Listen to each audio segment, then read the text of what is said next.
at me to where the nature is.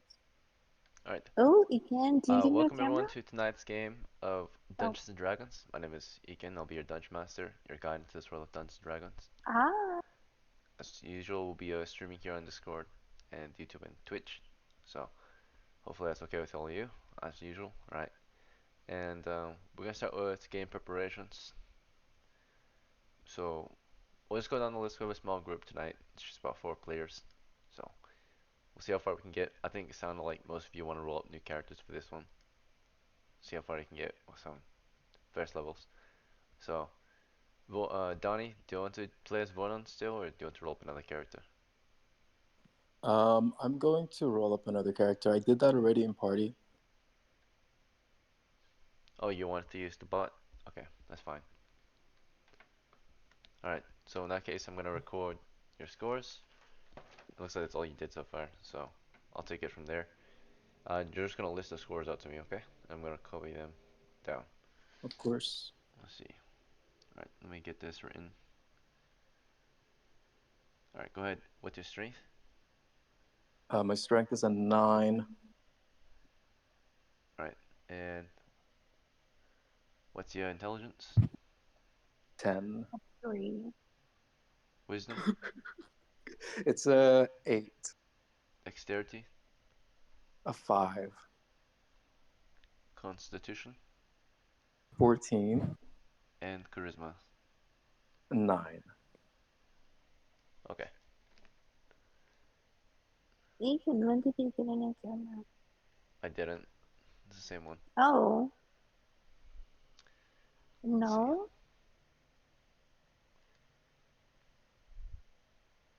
Right. Carm, you gonna continue as Gaines or someone else? That's all. That's the only person I have available right now. Alright, Beryl. Let me check your last adventure if you made any profits. Yeah. Coppers, poppies. Oh, you didn't get any coppers. I didn't. No. Mm, Because he Why? left. Who, you don't me? seem to be on the list. What? We split it 4 ways. I left. I asked the ref if I can leave. What? That's crazy. We each made like 4 coppers, bro. It was nothing. All right, cool. No I coppers for left. I left you. at the end when we made it back to the village, but it's all good. Hmm. No coppers. Yeah, I don't think we even tracked it. Because it's like nothing. Yeah. Let's see. If it was silvers, I would have thrown like a fit, but it's coppers. Nah, It's dude, fine. it's literal copper. We got Yeah, paid like 1.5 silvers for the whole party. that's fine. Yeah, I don't care. Yeah, if it was like a whole lot of silver, if and I wasn't in it, then yeah, I'll throw a fucking fit. But nah, it's all good. I can just use my stash, if anything, just buy little resources or here and there.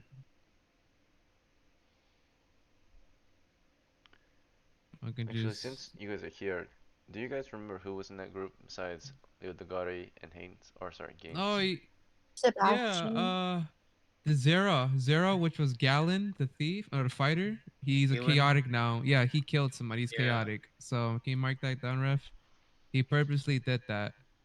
He didn't even think about his actions. He killed a member of our party, a new recruit, a new member who's new to D&D, to be Um, precise. Stover Lena was there.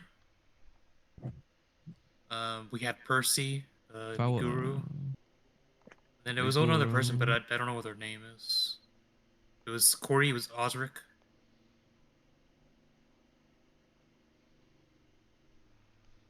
What the fuck? And Spencer.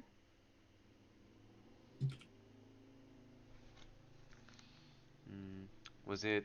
Spencer was the elf. What are you talking about, Madison? The guy in the last game. Last game? Were you there? Yeah. The one Yo, this for fucking monkey is on early my dick. September? Year 13? I don't Mm-hmm. think you were there. I was there. You know, saw me. I wasn't there either. I guess maybe mixing up a different game with this one. It's okay. Yeah, I think I am.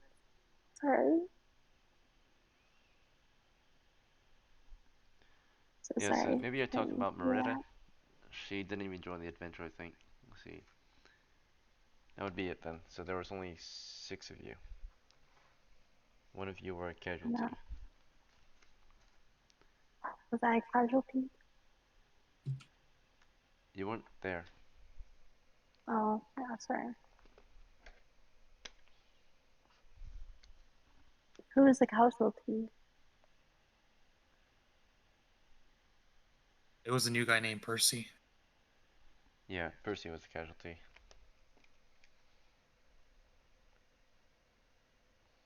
That was actually me in disguise.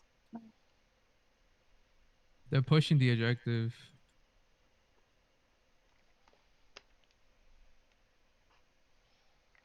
I like getting you set up, Ethan. Cool. So Percy was killed, and Galen was arrested. Oh no, he wasn't He, arrested. we brought him to the sheriff, but there wasn't evidence, or that's what the sheriff decided. Yeah, so he was let free. Let's see.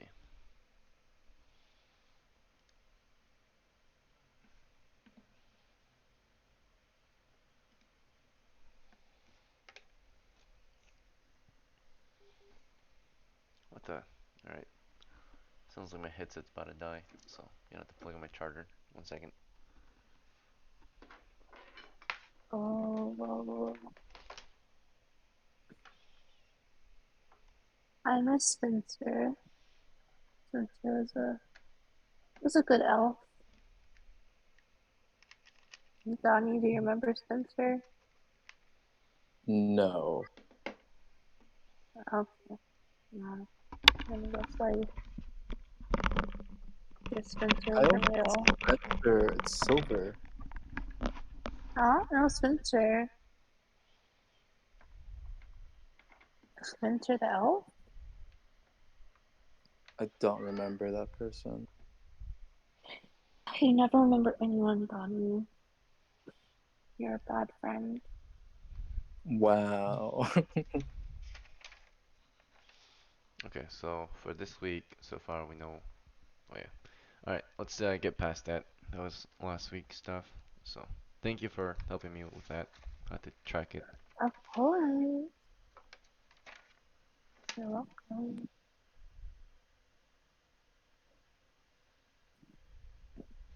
You're welcome. Thank you. Alright, so next is yeah, so we'll just finish up Donnie's stuff real quick. Let's see, we get your scores, and then Val, you want a new character too? No, I'll keep on playing Leo Degari. Okay. Then Madison, do you want a new character or are you gonna play as Alice? I will play as Icarus. As who? Icarus? This is a new Icarus character? died. Oh yeah, okay, never mind. I'll just play Allison. Okay.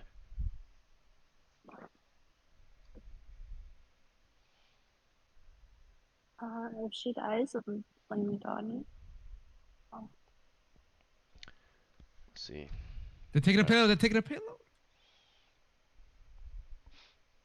Carm, Yeah. you can play a game in the background, but try not to interrupt during the game. My bad. Yeah. Very I'm playing with distracting. no audio because I can suck and hear you guys. So Alright, Donnie, just make sure you change your name to your new character. Let's just finish rolling up your new character though. So what class do Plus, you want to play Donnie. as? I'm gonna play as a thief. It's not recommended because your dexterity is a 5. So, you sure? Still do it. I'll play as a cleric. Yeah, okay. Alright, you have 1 to 6 hit points. Do you want to use the bot or am I gonna roll?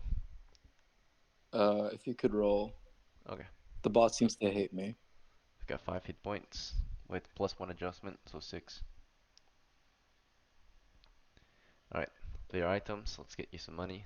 Purchase some equipment. You're gonna start with 7 pieces of silver. We'll spend 1 on clothes.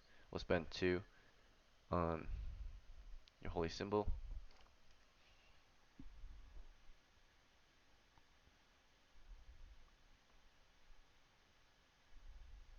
Okay, so we've got 4 left. I recommend we get a sling. Is that fine? Yes. Okay.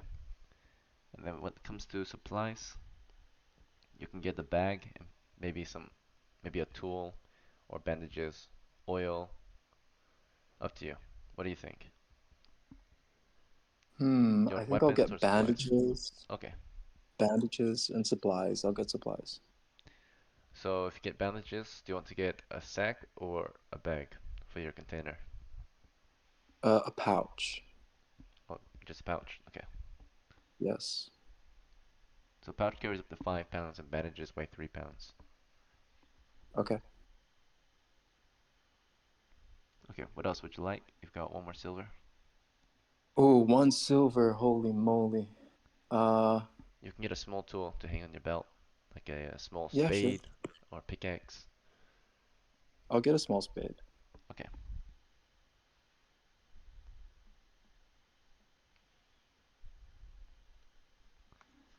Alright, and for your name?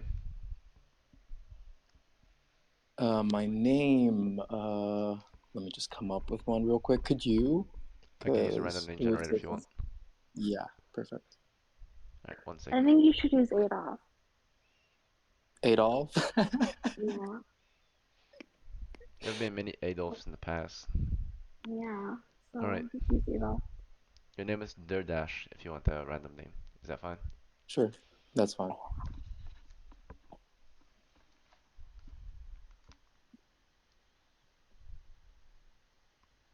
The name Durdash is used or is made using the old school D&D Holmes name generator. It's the blue book. Let's see, it's a name chart. Just generates like suffixes and stuff and such you know just parts of a name mixed together. Technically, it's not exactly medieval, but it is old school D&D. All right, so let's see. You'll be Durdash then. I guess your culture is Holmesian.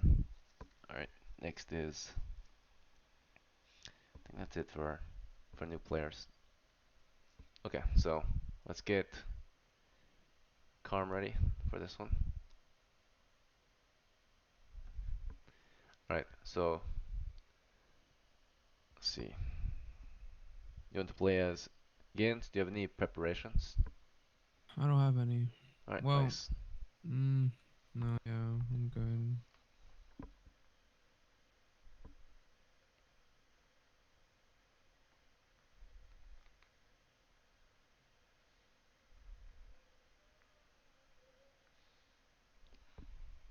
Is she coming back, or is she Yeah, her thing's just glitching at the moment. okay? All right, we'll move on to Valo then. Valo, you said you're okay with playing Leo Dagari, and do you have any Yeah. preparations? Man, I'm broke. But I need a tinderbox because I have torches. But could I try to barter at the market? Maybe like I asked someone if I could trade 5 torches for a tinderbox. That's a very difficult trade. Um, you can attempt it, I Uh, suppose. I'll tell the person I'll throw in a shield as well. The shield. Okay. Yeah, we need a tinderbox. All right. So it will definitely save you time. Let's see. You went to the village markets, maybe Yeah. a few days before the adventure would start. You talked to some merchants. Particularly, you talked to someone selling boxes of tinder, flint and steel and such. You offered 5 torches and your shield. And let me see how they react to this. The bonus is +1. You're offering more uh, than a tinderbox is worth. So +1. And what's your charisma? +1 Alright, and at what's your 13. reasoning? What do you say? No more I tell reasoning? him, Go ahead. yeah, no more reasoning. I don't have money, and I really need the tinderbox to use the torches. But I don't have any money to actually buy a tinderbox, Alright, and I'm willing to give away 5 torches and a shield for one. okay. So they already, for one thing, you're offering more money than it's worth, so that's +1. And then you have a good reasoning. You need it, and they have it. and you're offering good trade, so +2. And then your charisma you said was what?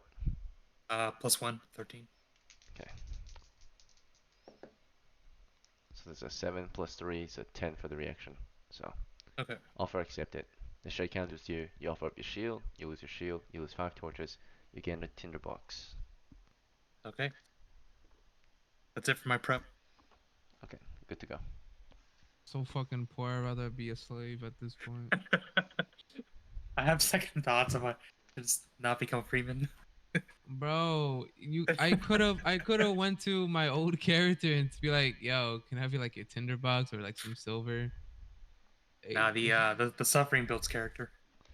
oh, Yeah, yeah, it does. This is that's kind of a true. reminder to see if your player skill is truly still there, right? Or you just rely on Yeah, your levels. yeah, it's So, true. I let's see. mean, yeah. hmm At least we can see in the dungeon now, guys. Alright. I'm gonna Also, play as a thief. Can a fighter play as a thief? you have nothing to lose then, right? Can a You don't fighter have a be a lot of thief? gear. What do you mean? Like, you know how thieves can like be in shadow and whatnot, in combat, what and etc. So like on the battlefield, if overrun, you could be in the darkness, right? And watching, like, Anyone can of course try anything, but thieves have No. special skills, right? That they're okay. trained or practicing, right? So if Currently. hiding in shadows can be on any character, or just a lower chance. I suppose any character can try to hide in a shadow naturally, but they don't have the same Halflings percentile or can do it. ability as a thief. Yeah, I think halflings and thieves are the only ones that can do it, or something similar with halflings. They're pretty good at hiding Let's in say they have wilderness. the special skill to remain hidden in such lighting conditions, right? Yeah. Hello Zera, you're late, but would you like to play? Yeah, bye, fucking chaotic. Okay, now welcome back. Sorry, How this you doing? a bit sick. That should be fine. Yeah, Oh, let's oh, play. nobody this session. You're not gonna squish any more brains, huh? Sadly. I'm just It letting you was know an you do. accident. I only meant to bonk his head, not bash him. If you pay just next time, pay attention, okay? And if not, I'm gonna kill you. Okay. Cause, yeah, I don't like people killing other people's characters. Alright, so of course it was an accident, at least he claims, and it did seem so, right? He was trying to help Mm, originally. So, but of course, after murdering someone and having many characters accuse you of murder, you did bring shame upon House Sira as Galen. Galen is not in chaotic. trouble or anything like that, but he has brought shame to his house. So House Sira is considered, for the time being, chaotic, but can be reasonably easily recovered from this event. By doing neutral or lawful things. Yes, or compensating the family that you affected last week. So, um, moving forward though, Zera, would you like to continue as Galen and give Galen another chance to redeem himself perhaps, or do you want to roll up a new Yeah, character? let's continue as Galen. Good to go. Uh, yep, I'll continue as Galen. Alright, and then Madison is as Alice. Do you have any preparations, Alice? Alice, you're muted. No. Okay. No. I do not. No. Alright. It's a party of five. Three Look fighters, at a cleric, and him. a halfling. So, unless we want to spend the extra time to try to hire some retainers, but I don't Nope. think we can afford it. We're broke. Alright, so it's a small crew tonight. Hopefully we can make a little bit of money, at least. Make this time worthwhile to prepare for longer and more, perhaps, valuable sessions this weekend, right? So, I rarely do For get to sure. run during the weekdays, of course, but tonight, got home and had some extra time, so um, we'll be playing for about 2-3 hours, right? Okay, so let's see how far we Mm. can get then. I'll set the map, and we can begin our adventures from the village of Gevelon. Valo, do we even have shovels for that? No. So how the fuck am I I gonna do got a that? shovel. You got a shovel? All right, good. Okay, so let's get a token on the grid.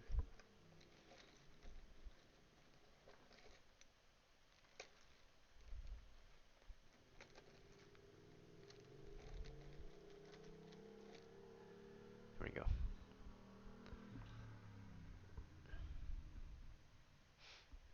Okay, so it's currently full now. It's the middle of September, year 13. Your party of 5 begin adventures from the village of Gevelon, a walled village in the southern frontier, or southern lands of the Kingdom of Bretonnia. And here you might seek adventure toward the south. Three famous, famous ruins lie to the south, above which, or below which, dungeons can be found. Right? Dungeons guarded by dragons, perhaps, but great fortune can be acquired from such places. Last week, we saw newer crews attempt to take a more, I guess, mundane task. And some of Kill you are me. survivors from it. You may continue your attempts in doing so if you would like, or you can, of course, try what adventurers or most adventurers do in the world of Dungeons and Dragons. Visit such ruins. There may be others out there. The world is vast and large. There's much yet to be explored, right?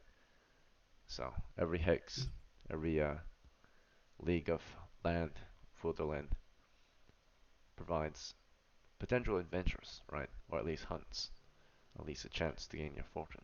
So some places better than others. Tonight you discuss and finalize your plans for how you think uh, you will achieve your fortune this week, right? Your goal for this adventure. Do you seek perhaps simply fortune from one of these ruins? Do you seek a quest? Right. This is the time to decide. Any starting ideas? So guys, I think our easiest way to make money tonight is Let's gonna put be the gavel on. going to the Salt Coast Caverns. There is treasure and a pile of poo we have to dig out. We probably will get sick, but I think it's worth the risk. Um, but Okay, I think that's our easiest way to get money right now. I don't think anybody else has touched it. Lonnie, what's your what's your say?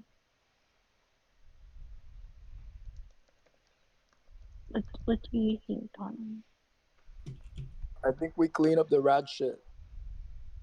Right. Okay, let's go. And DoorDash, you have a shovel, right? Yep. All right.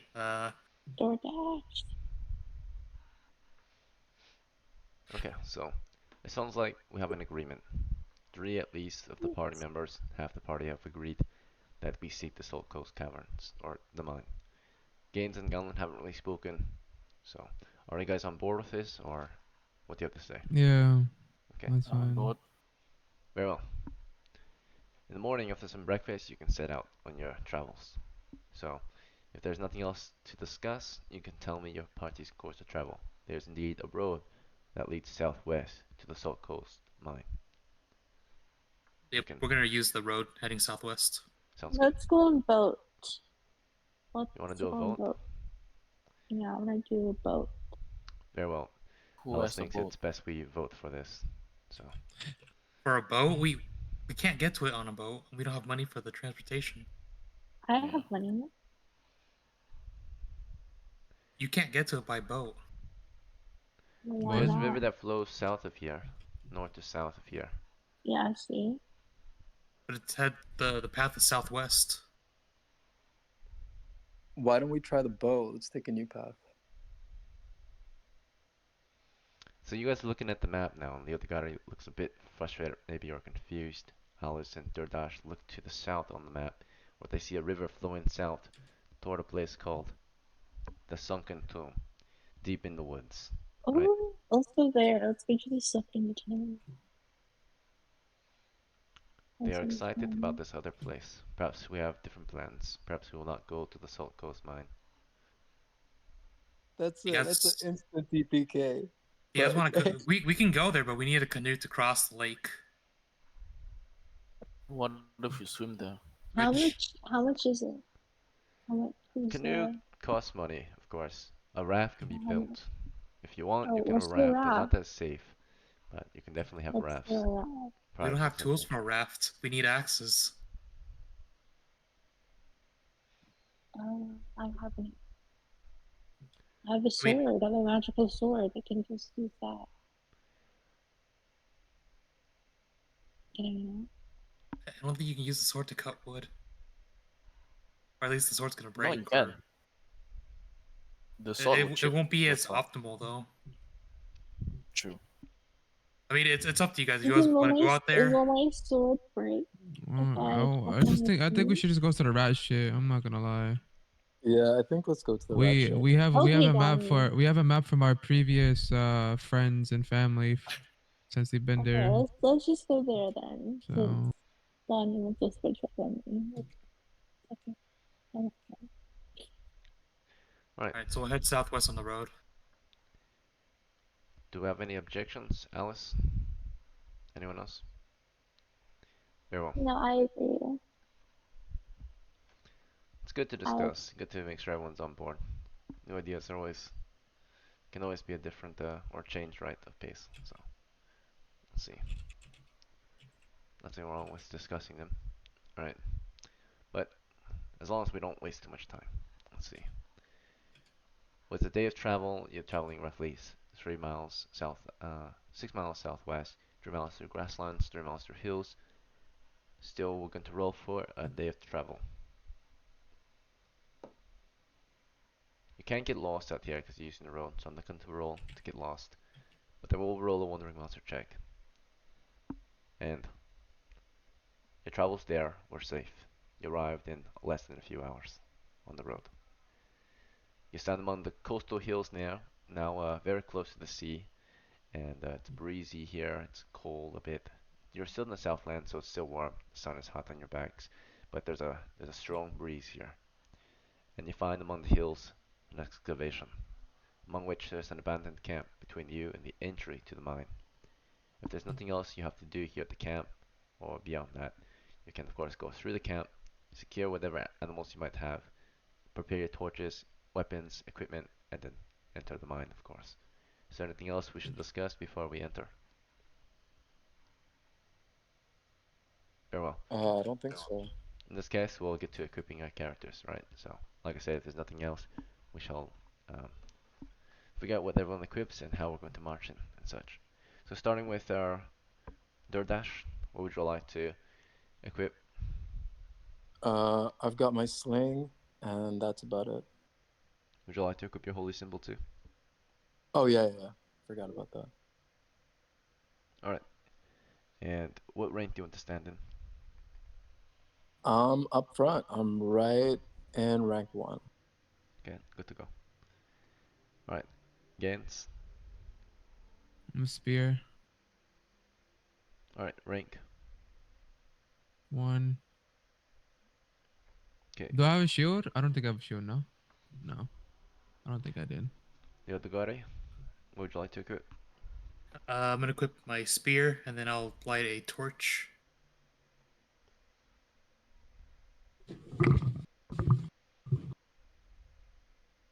Okay, and where do you want to stand?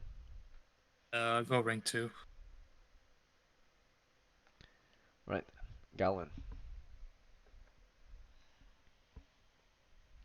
What would you like to equip? First rank, can I equip my shield and spear in the defense position? Sure. Now, I'm going to tell you, if you keep your shield raised the whole time, that is tiresome, right? Your character will be moving slower, right? So, half speed if you want to keep your shield raised the entire time.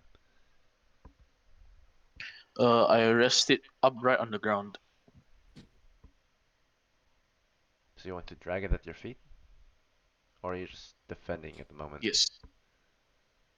Defending at the moment. Okay. So, you can defend now if you want, but moving forward, most people who have shields just carry them, right? Simply carry them in march. So, is that fine with you? Or do you want to stop every now and then to block or something? What's your plan?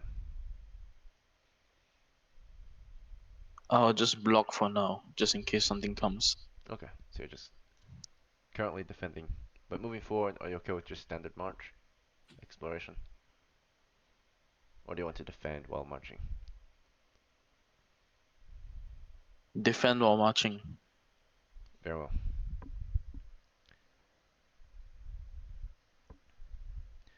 And you want to be second or third rank?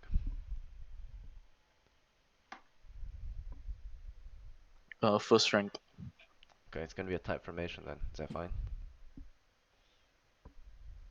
I'll go to third rank then. Okay.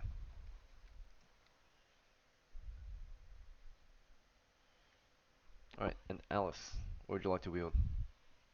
Second. Right, but what would you like to wield? Oh, my sword. Okay, is that it? Yes. Alright, very well. So, after maybe a turn of discussion, right, not terribly much discussion, but mostly a turn of preparation. Torches are lit. We have one lit torch from the front. We can see up to 5 feet ahead, not very far at all, right? So it'll be a dark dell this time. We have no torches in the back, so we can't see anything behind us as we enter. Is this fine? Do you guys want me to go up to first rank to see a little bit further then? Yeah, I'll swap with you. Okay. So Leo DeGardi will swap with Durdash.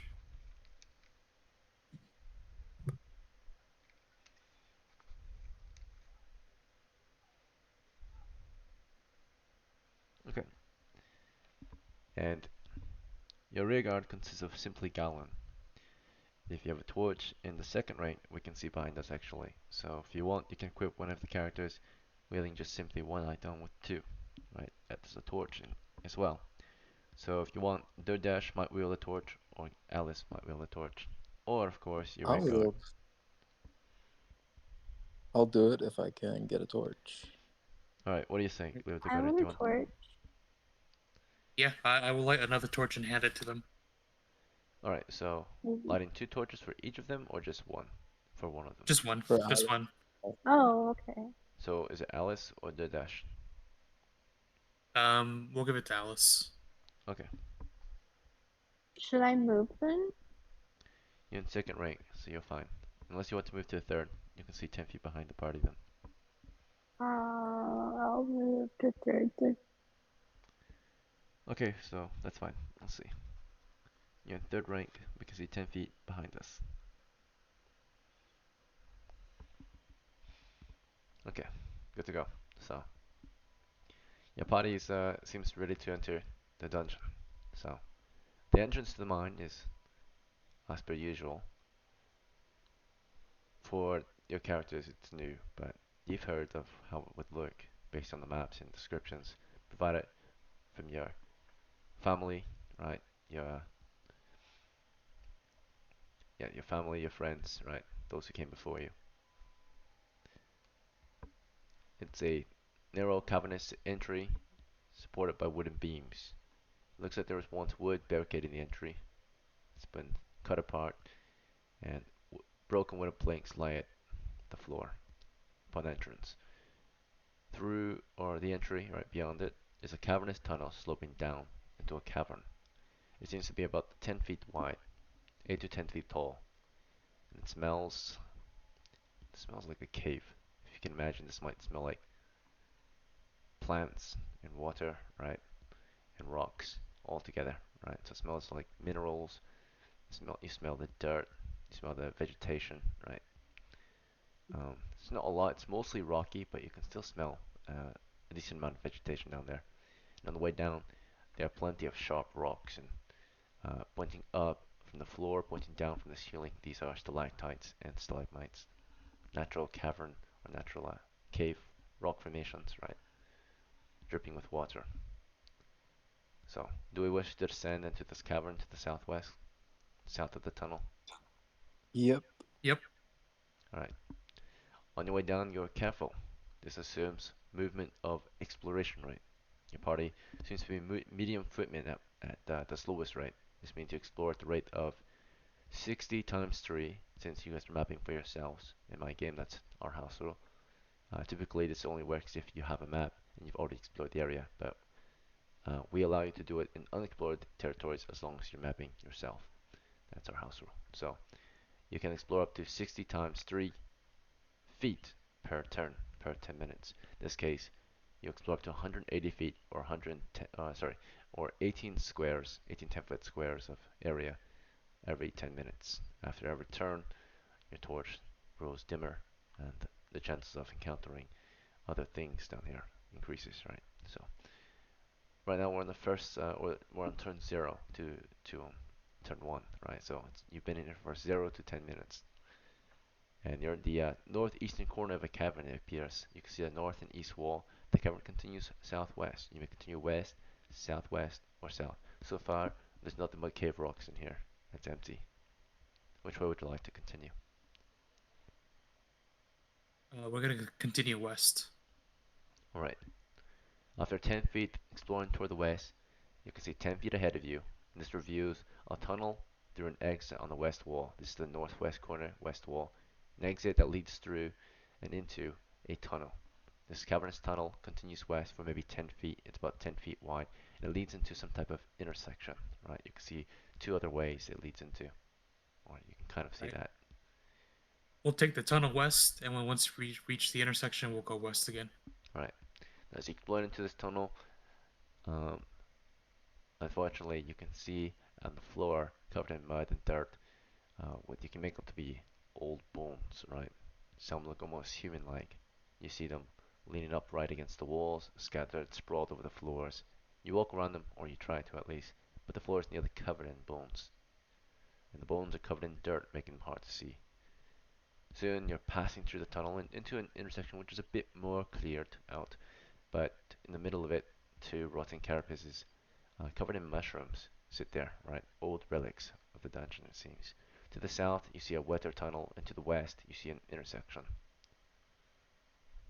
You said west or south from here? We're going west again. Okay, so into another cavernous intersection, north of which is a tunnel, west of which the tunnel or the intersection leads into some type of cavern continuing southwest. This particular intersection, although rocky and also growing with strange plants along the walls, is covered in a bit more webs, thicker webs, mostly continuing toward the north. You go west or north from here? You said the chamber goes southwest from here too, correct? Yes, west of here is a chamber continuing southwest. Okay, Or yeah. cavern. We'll go west and then head southwest once we get to the chamber. Okay, And we're you go looking out for a giant shit pile. very well. Exploring into a cavern continuing southwest, and still it smells like mostly rocks, but as you enter the cavern, making your way southwest through this large expanse of cavern, moving southwest, after 10 feet of movement, you start to smell something something foul up ahead.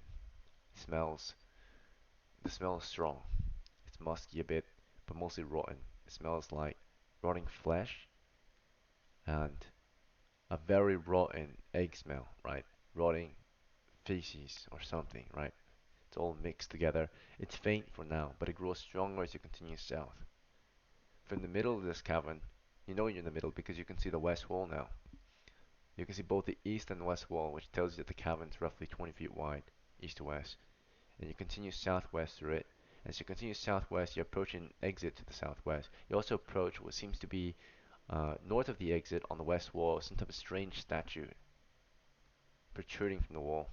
It depicts the face, a large head, the face of some devil or ogre, a very hideous grin, full of teeth and big eyes, horns and such.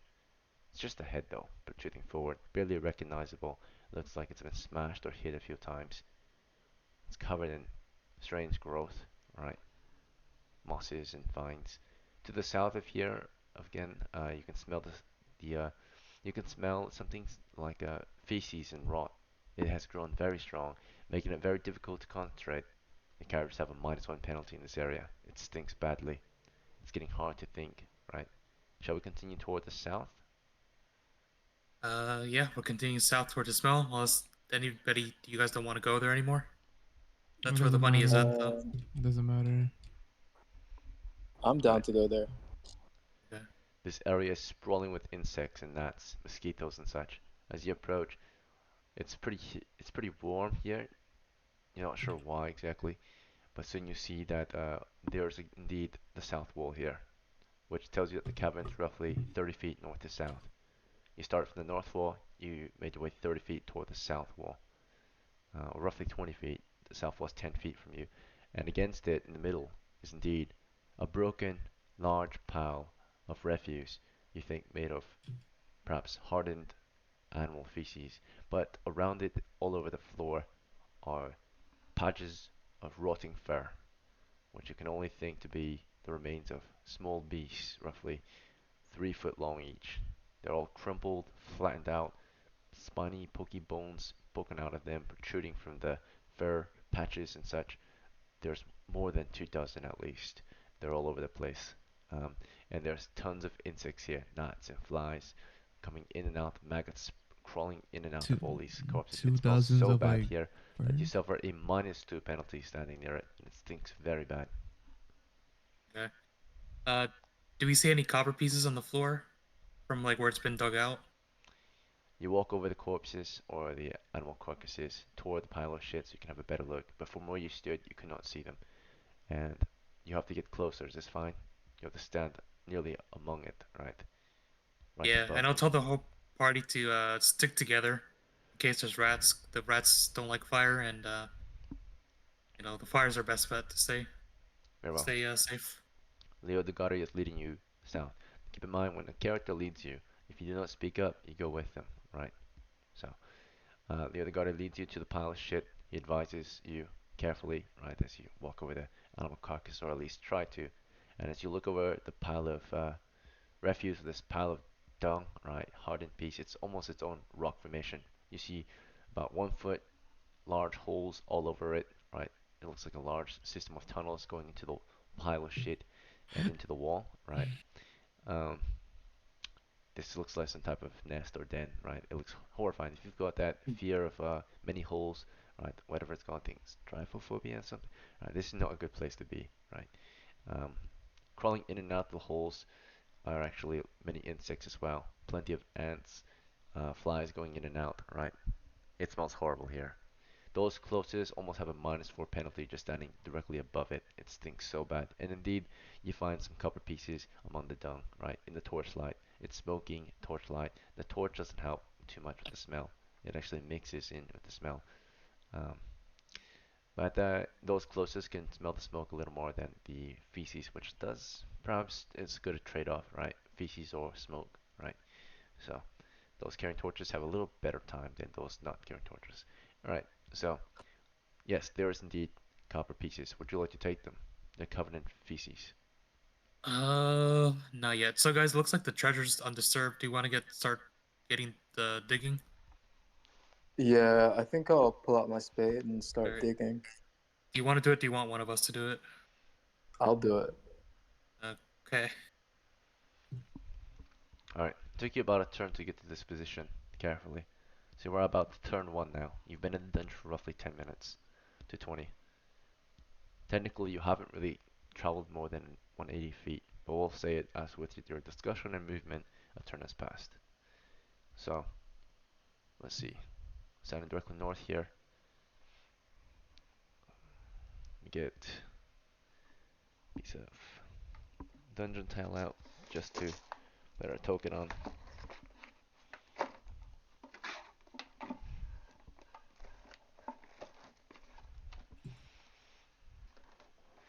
Okay, this is a black sheet of paper, just so we can coordinate a little better. Alright, so we're facing south. We get our tools out, and now we're getting to work. Okay, if you want to discuss further, we can, but that will take time. So it sounds like most of you are ready to get to work. We can go down the list, and you'll state your action for the following turn. Turn 1 through 2. Starting with Dash. What would you like to equip, and what are you going to do? Oh, I got my holy symbol around my neck Okay. while I'm digging up the shit. Alright, I'm going to stow away your sling, or do you want to place it on the ground somewhere? Putting it on the ground. Okay, so you'll put it wherever you dig, next to it so you can easily pick it up. Yep. Sounds good. Alright. You set your sling to the side. Your bag of stones remain on your belt. And you get that small spade out of yours. It's better than using your hands. You get to digging. Action has been declared for Dash for the following turn. He's got his small spade out. Alright, nice.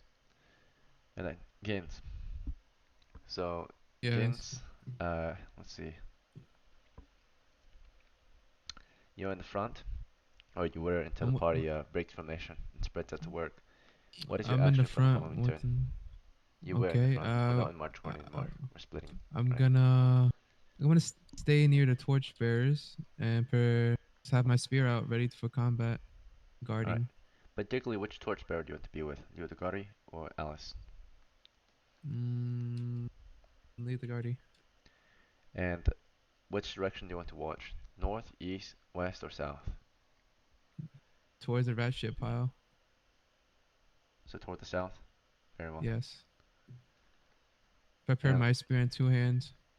that's fine. You're the Gotti, the veteran. You're with your torch and spear at the moment. What would you like to do for this turn? Is the floor of this cavern, is it dirt? Beneath all of this mess, for the most part, it should be dirt. Yes, cavernous floor, rock and dirt. Mostly actually rock. Actually, yeah, covered in Say dirt though. rock. Rock and dirt, indeed. Okay. I'm gonna start for unguarded treasure, like where I'm at. Not the copper pieces, but I'm looking for like any Any other any valuables? spots that look like disturbed, stuff like that. Yeah, or maybe like an X, something like that. Sure. Maybe somebody was buried something here. So you're going to careful observation, or would you like to look for something hidden? Hidden will take the turn, and you can only search a 10 foot by 10 foot area. But careful observation, perhaps you'll just look in the area unless you choose to move around, right? During the turn. Looking for something hidden. Hidden? Okay, so in the 10 foot by 10 foot area, maybe a hidden door. In this case, it'd be on the floor, right? Unless you want to check the wall.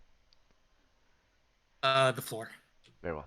So you want to check the floor around the pile of shit or in the pile of shit? Around. Okay, sounds good. Toward the west, north, or east of it? I'll be to the north of it. Okay, very well. Let's see.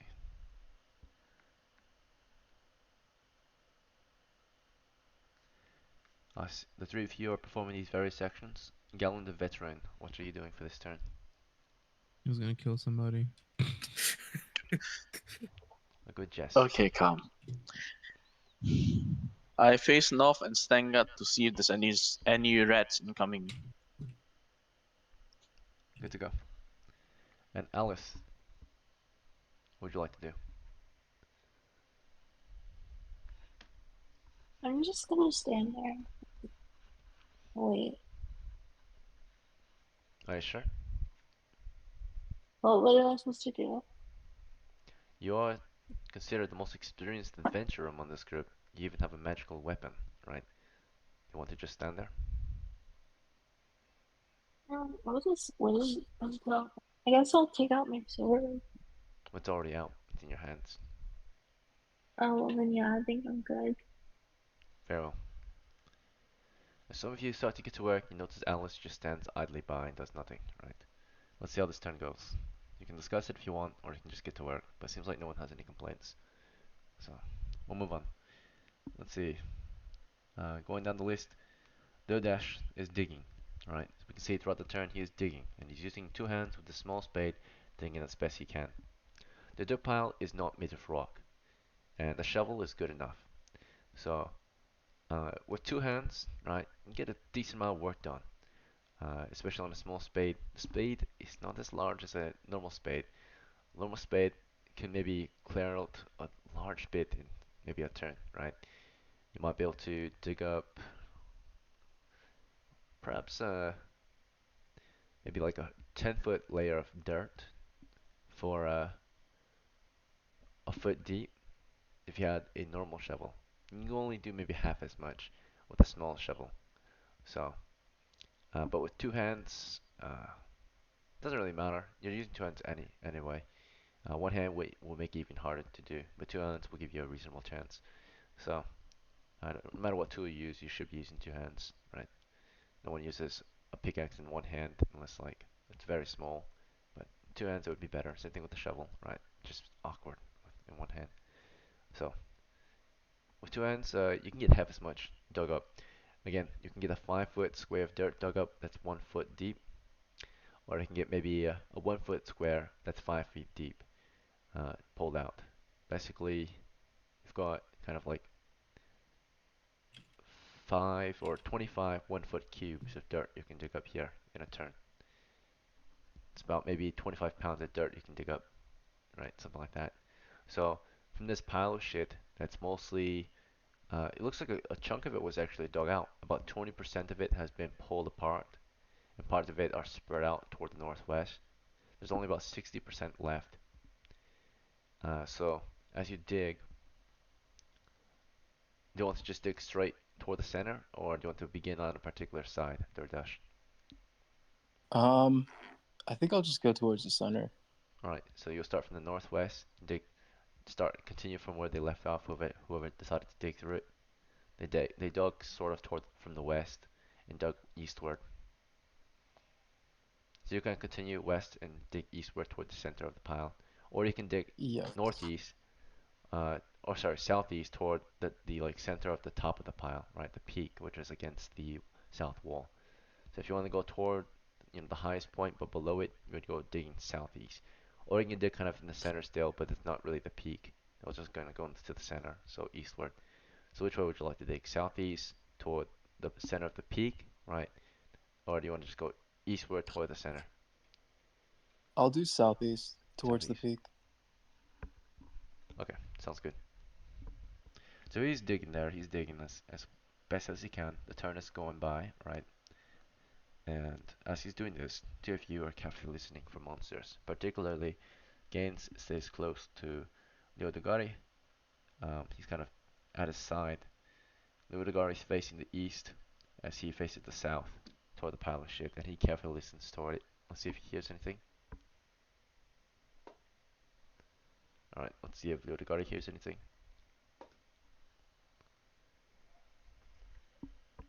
Additionally, Galen was sort of away from your party slightly, not very far off, and he listened toward the north. Right.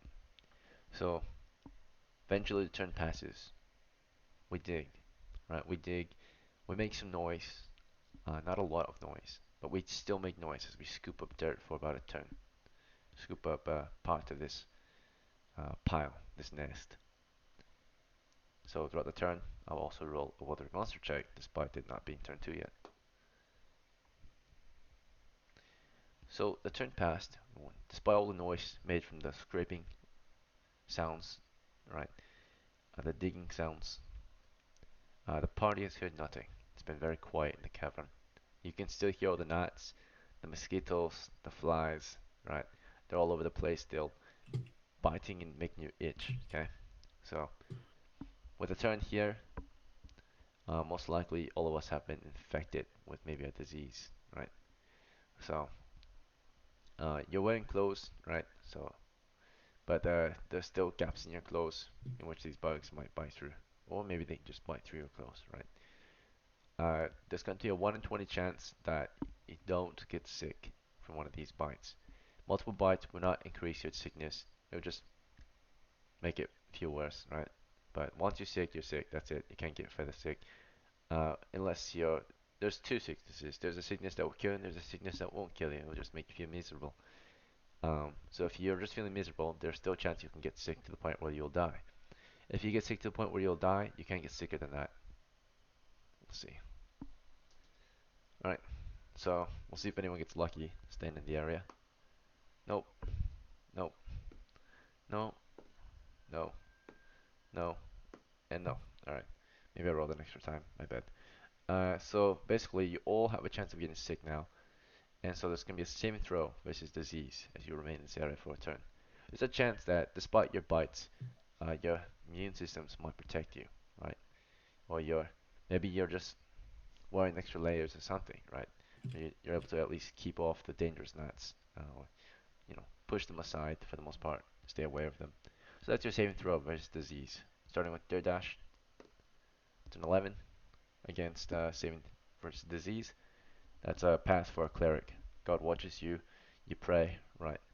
And none of these really bite you. Perhaps they do bite, but nothing to the point of an infection, right? So, Gains on the other hand, passes a save too, so bite here and there, but nothing to cause you sickness, right? Maybe just itchy, but that's it. You the Gotti, passes his save. Galen failed his save. Galen, you're particularly itchy at this point. We'll roll to see if it was a lethal one. You're feeling very itchy.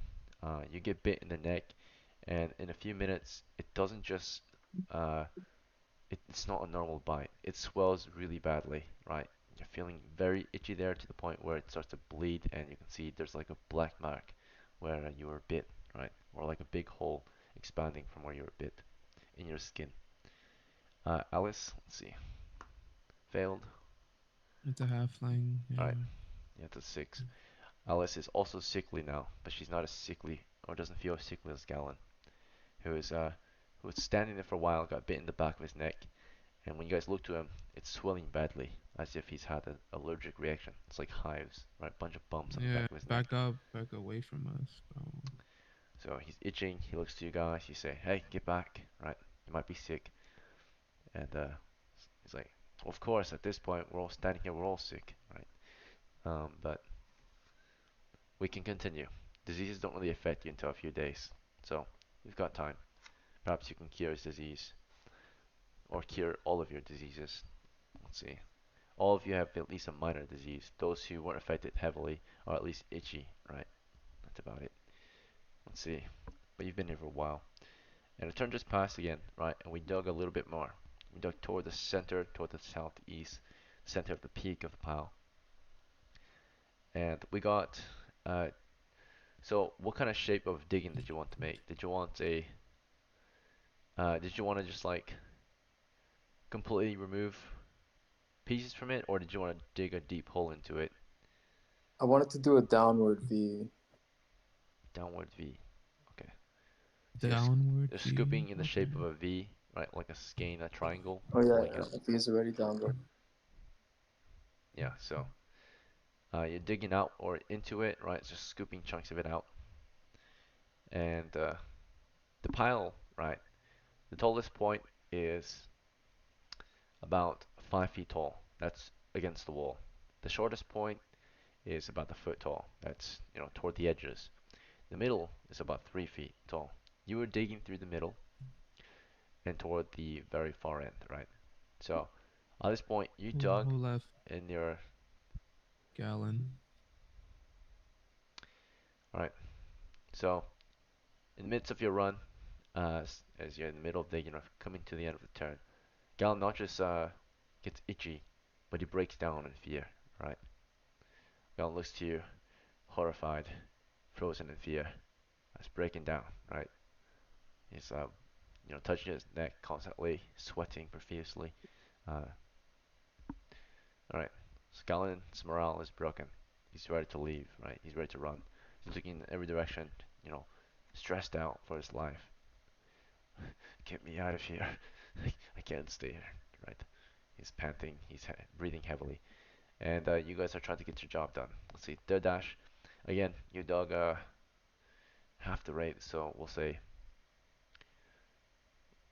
let's see, I said a 5 foot, maybe like, you dug 2 feet southeast for 5 feet tall.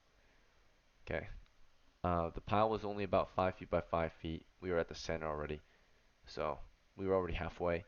So 2 feet southeast is very close to the very center of the pile, toward the tall or the center of the peak of the pile, if that makes sense. So you're already very close to the southeast wall, and you've dug up basically straight through all the way to the peak right below it. So you're getting close to it, being about 4 feet tall. You got a small pile at the very end still to dig up, but you've revealed more of the treasures buried within the pile of shit. As you are pulling pieces of this hardened shit apart, you found mostly just bones, kind of supporting the various tunnels, right, and the shape of this mound, right? So various human bones, you think, other bones, animal bones, of various sizes and types. Tons of insects, spiders and beetles, worms and such as you pulled it free, mostly maggots. Um, and you revealed uh, various pouches and sacks uh, wrapped in, mixed in, right? Mostly coppers and such, just kind of embedded in the pieces of dirt that you pulled free that were below the surface, right, of the pile, right? You wouldn't see this visibly, but once you broke it apart in the chunks of the dirt Mm-hmm. embedded, unless you smash these chunks apart, you would not be able to free them easily. You can pull them out, but breaking these chunks of dirt apart will probably help you, uncover all the pieces of copper in this pile. All right. It will take a while, but you've only pulled out a small portion of it. So, but toward the center, besides all the coins, which look like are going to be very difficult to extract, we're looking for perhaps some more valuable things. And we do find them.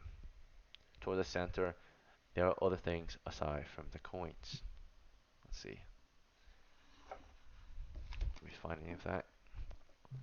We'll at least see one or two things until we dig the entire pile.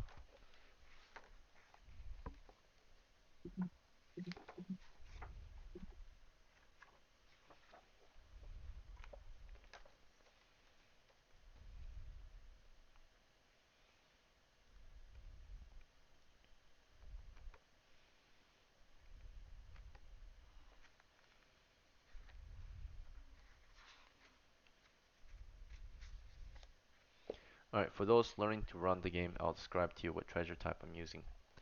Rats are Okay. considered a one hit So die this or is a half hit die monster, right? yeah, and this is a Giant level rats. 1 layer, right? Or considered a Yes. layer?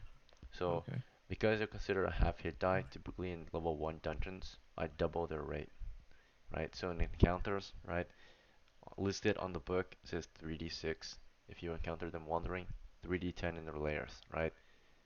In their layers in a dungeon level 1, I double this, Mm. right? So this would become 6d10, right? I also double the treasure rate as well, so I roll twice for treasure for each section, Mm. right? So that's just if you're So interested in how I would do things. same thing for level 2, or is doubled by then when you hit the level It would 2 double again, dungeon? so it'd be 4 times Okay. as many rats if Okay. rats are encountered in dungeon level 2. Treasure type would just be probably 4 or 3 times, yeah, 3 to 4 times as much, depending on the rate. It would probably be 4 times as much if there's 4 times as many rats. Mm. Okay. Consider it 4 layers, right, in one. Once I learn all the treasure types and everything else, But that encounter then should of course be 4 times more difficult to deal with because all those rats will probably try to work together or flee together with their treasure, right? So with those numbers, with 40, 10, or sorry, with 4 times as many would be 12 d10 rats. That's an army, right? even for expert, Huh? That even would be for in dungeon expert. level 3 or 2, I mean. Doesn't matter Okay. if you're an expert or basic. Expert will be considered level 4, so just imagine how many more rats that would be, right? That'd be That's like like, 5D something. that would be too many, right? So, for any sane group of party, sane group of adventurers to want to take on all at once, it'd be a heavy investment and a great chance for disease. Bro, we got jumped by New York Rats. Yeah, I know. Yo, Ekin, can we give him a nickname called New York Rats, please? Sure. New York Rats. Look at these. Yo, Ekin laughed at it too. Master Splinter is overrunning us, bro. His little Alright, babies. so now I'm rolling Fucking percentile Alright. dice for the chance of certain treasures appearing. So is that doubled or is it just a stay percentage? Since you're doubling the treasure or whatever.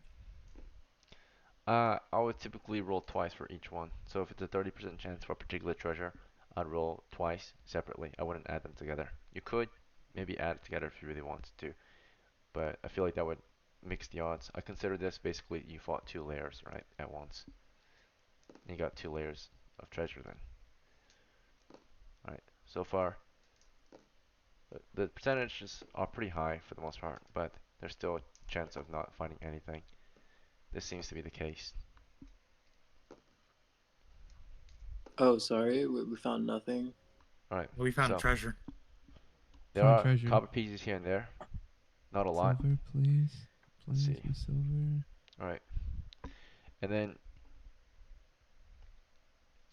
by the way, if copper is ever listed on a treasure type in my games, for the most part, I'll reduce this, right? So if it says 10 coppers, right, times 10 coppers or whatever, it's gonna be 1, because that's how I do my charts, right? I go down one treasure type. If you didn't already notice, we use a silver-based economy, right? And despite that, we're still not on particular ratio. Our ratio is different for XP to silver, right? Or silver for XP, right? We only require about 10% as much XP, and then the treasure types, uh, coins are still kind of relatively the same value as they were, or actually coins are maybe 10 times as much, 10 times more valuable as they were in, for example, standard, right? So in the standard rules, so coins still level you up. So in the standard rules, right, one gold piece, which was, or one, let's call it one general currency, right? One general coin, or the one XP for one silver for one, or one coin for one XP rate. Basically, like a fighter would need 2,000 coins to level up, right? And normally you need 2,000 gold. So it's each one's like worth So, one. question. So, Uh, you do copper and silver and for a level 1 dungeon, but is there a chance for gold? yeah, of course. Certain ones have gold, right? So, is that one like really low for certain ones, or? You can change the coin value if you want, but usually you'll do that for lower levels. Yeah. Okay. Let's see. So, but yeah, coin value wise, uh, my game it's supposed to be pretty easy to level up since we don't play as often and it's always a different group, right? So, uh, but you know, everyone does their own thing. My ratio is pretty easy, so let's see. Anyway, if a chart says times 1,000, you would do times 100 coppers, if that makes sense. Because I usually if it says silvers, I switch that to coppers. If it says gold, I switch it to silver, right? So, if it says platinum, I'll switch that to gold. Let's see. And if it's electrum, I might just keep it electrum, but like reduce the amount of electrum by like 10%, or like bring it down to 10% of it. Let's see. Remove 1, 0. Okay, so I also like to keep things more random. It might say something like 1d12 times a certain number. I'd rather roll a die to see. Um, I'd rather roll a die for the multiplication. So it's not really a particularly straight or easy number to keep track of, which makes it just more difficult, right? So for you guys to find good treasure, keeps it more random. So what I would do is for coppers in this case, it would say I'm going to roll 1d12 times 100 coppers. Instead, I'm going to do 1d12 times um, 1d100. Now, in the past, I've been more generous, of course. You can change this. You can make sure that the ratios are the same still, so that on average you would get, times 100. In this case, to do that, you would do 2d12s times 1d100 instead, right? That way it will equal out. But in that case, you could potentially make a lot more or a lot less than what you usually would make. In this case, I'm just going to keep it more random, keep it very simple, and keep it more difficult, pretty much. So Okay. what I will do That's fine. is you could potentially still get a times 1,000 ratio, but most likely you'll get half as much. So I'll do 1d12 times 1d100. So I'd roll a d12. I got a 7. I roll a It's not d100. bad. Got 12, right? So I did 12 times 7, which is 84. And then again, this was the copper count, so I already did the reduction, so it's 84 coppers, which is 8 silvers. So, Yeah, it's not but enough. that's for the entire horde once it's broken down. In this case, because the party only took out a small section, which was about maybe 30% of the dirt has been dug up. If they choose to break up that 30% of dirt, then they'll get 30% of that treasure. Does that make sense? So far you do find coppers, but they're not freed yet. They're all in the 30% of chunk that's lying around you broke free from the nest. So the coppers are not exactly yours yet, but 30% of it could be yours soon, right? So I know the total copper count for this horde is 84, but you're only getting 30% if you break that dirt apart, which will take additional time. So I don't give you the copper quite yet, but I could tell you more things that are embedded in the pile. And I did make one final roll, which also failed. So this pretty much means that when you got toward the center, you found just bones. However, there was a particular treasure that was claimed to have been here um, based on the treasure map. So it would be here since no one dug it up. That would be, of course, sticking out from one of the bones toward the center of the bone pile. Uh, Still stuck in there. You'll have to take some time to break it free of the dirt pile, but you have revealed it at least. There is a scroll case. Okay, so scroll case Scroll in the pile. case. Yes. Oh, So this that's thing might be nice. leather, right? It might be waterproof at least, but it's not fireproof. So if anyone set this pile of dirt on fire and let it all melt apart, then they would burn that with it.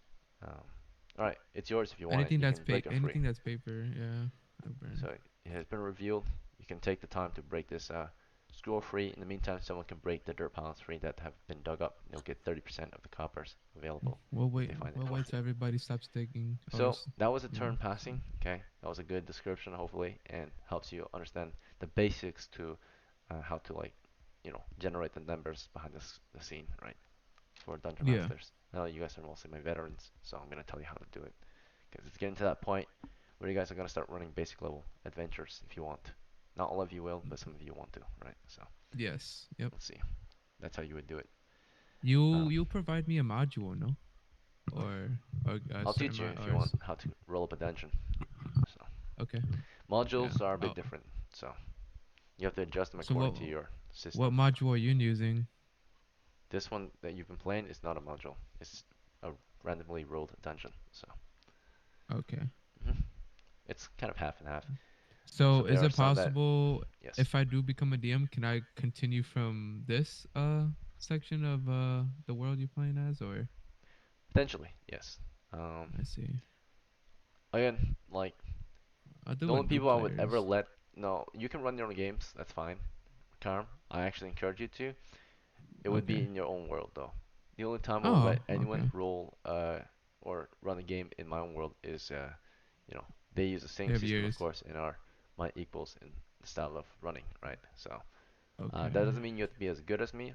It just means that you have to The play or run the game house the same way rules. I would, right? Yeah.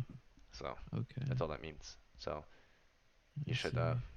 run it the same style, same rules, and uh, you know same way as me, and of course then you can do it in the same world. Most I have, referees though uh, are I do encourage you to try running your own world so you can build off of it. that's But fine.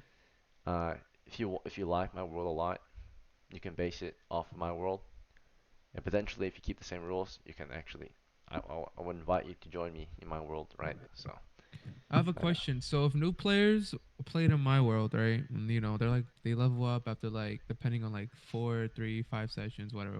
If they make yes, a great victory, um, what if they want to play in your world, but they're playing in my world, like their characters? Can they transfer it or no? They if they're cannot. not in the same world, if they can, right? Now Okay. again, uh, like most referees one of the best part of being a referee is having your own world, right? So you're I would have to say you're more encouraged by me in general to start your own world and do your own thing, so you can be Yeah, the that's master fine. of your world. But if you do That's want what to I'm run the gonna game do. under me, that's fine too. I just don't recommend as much because you don't have as much creative freedom, right? So I personally, unless you really like this game and want to do that, that's fine, right?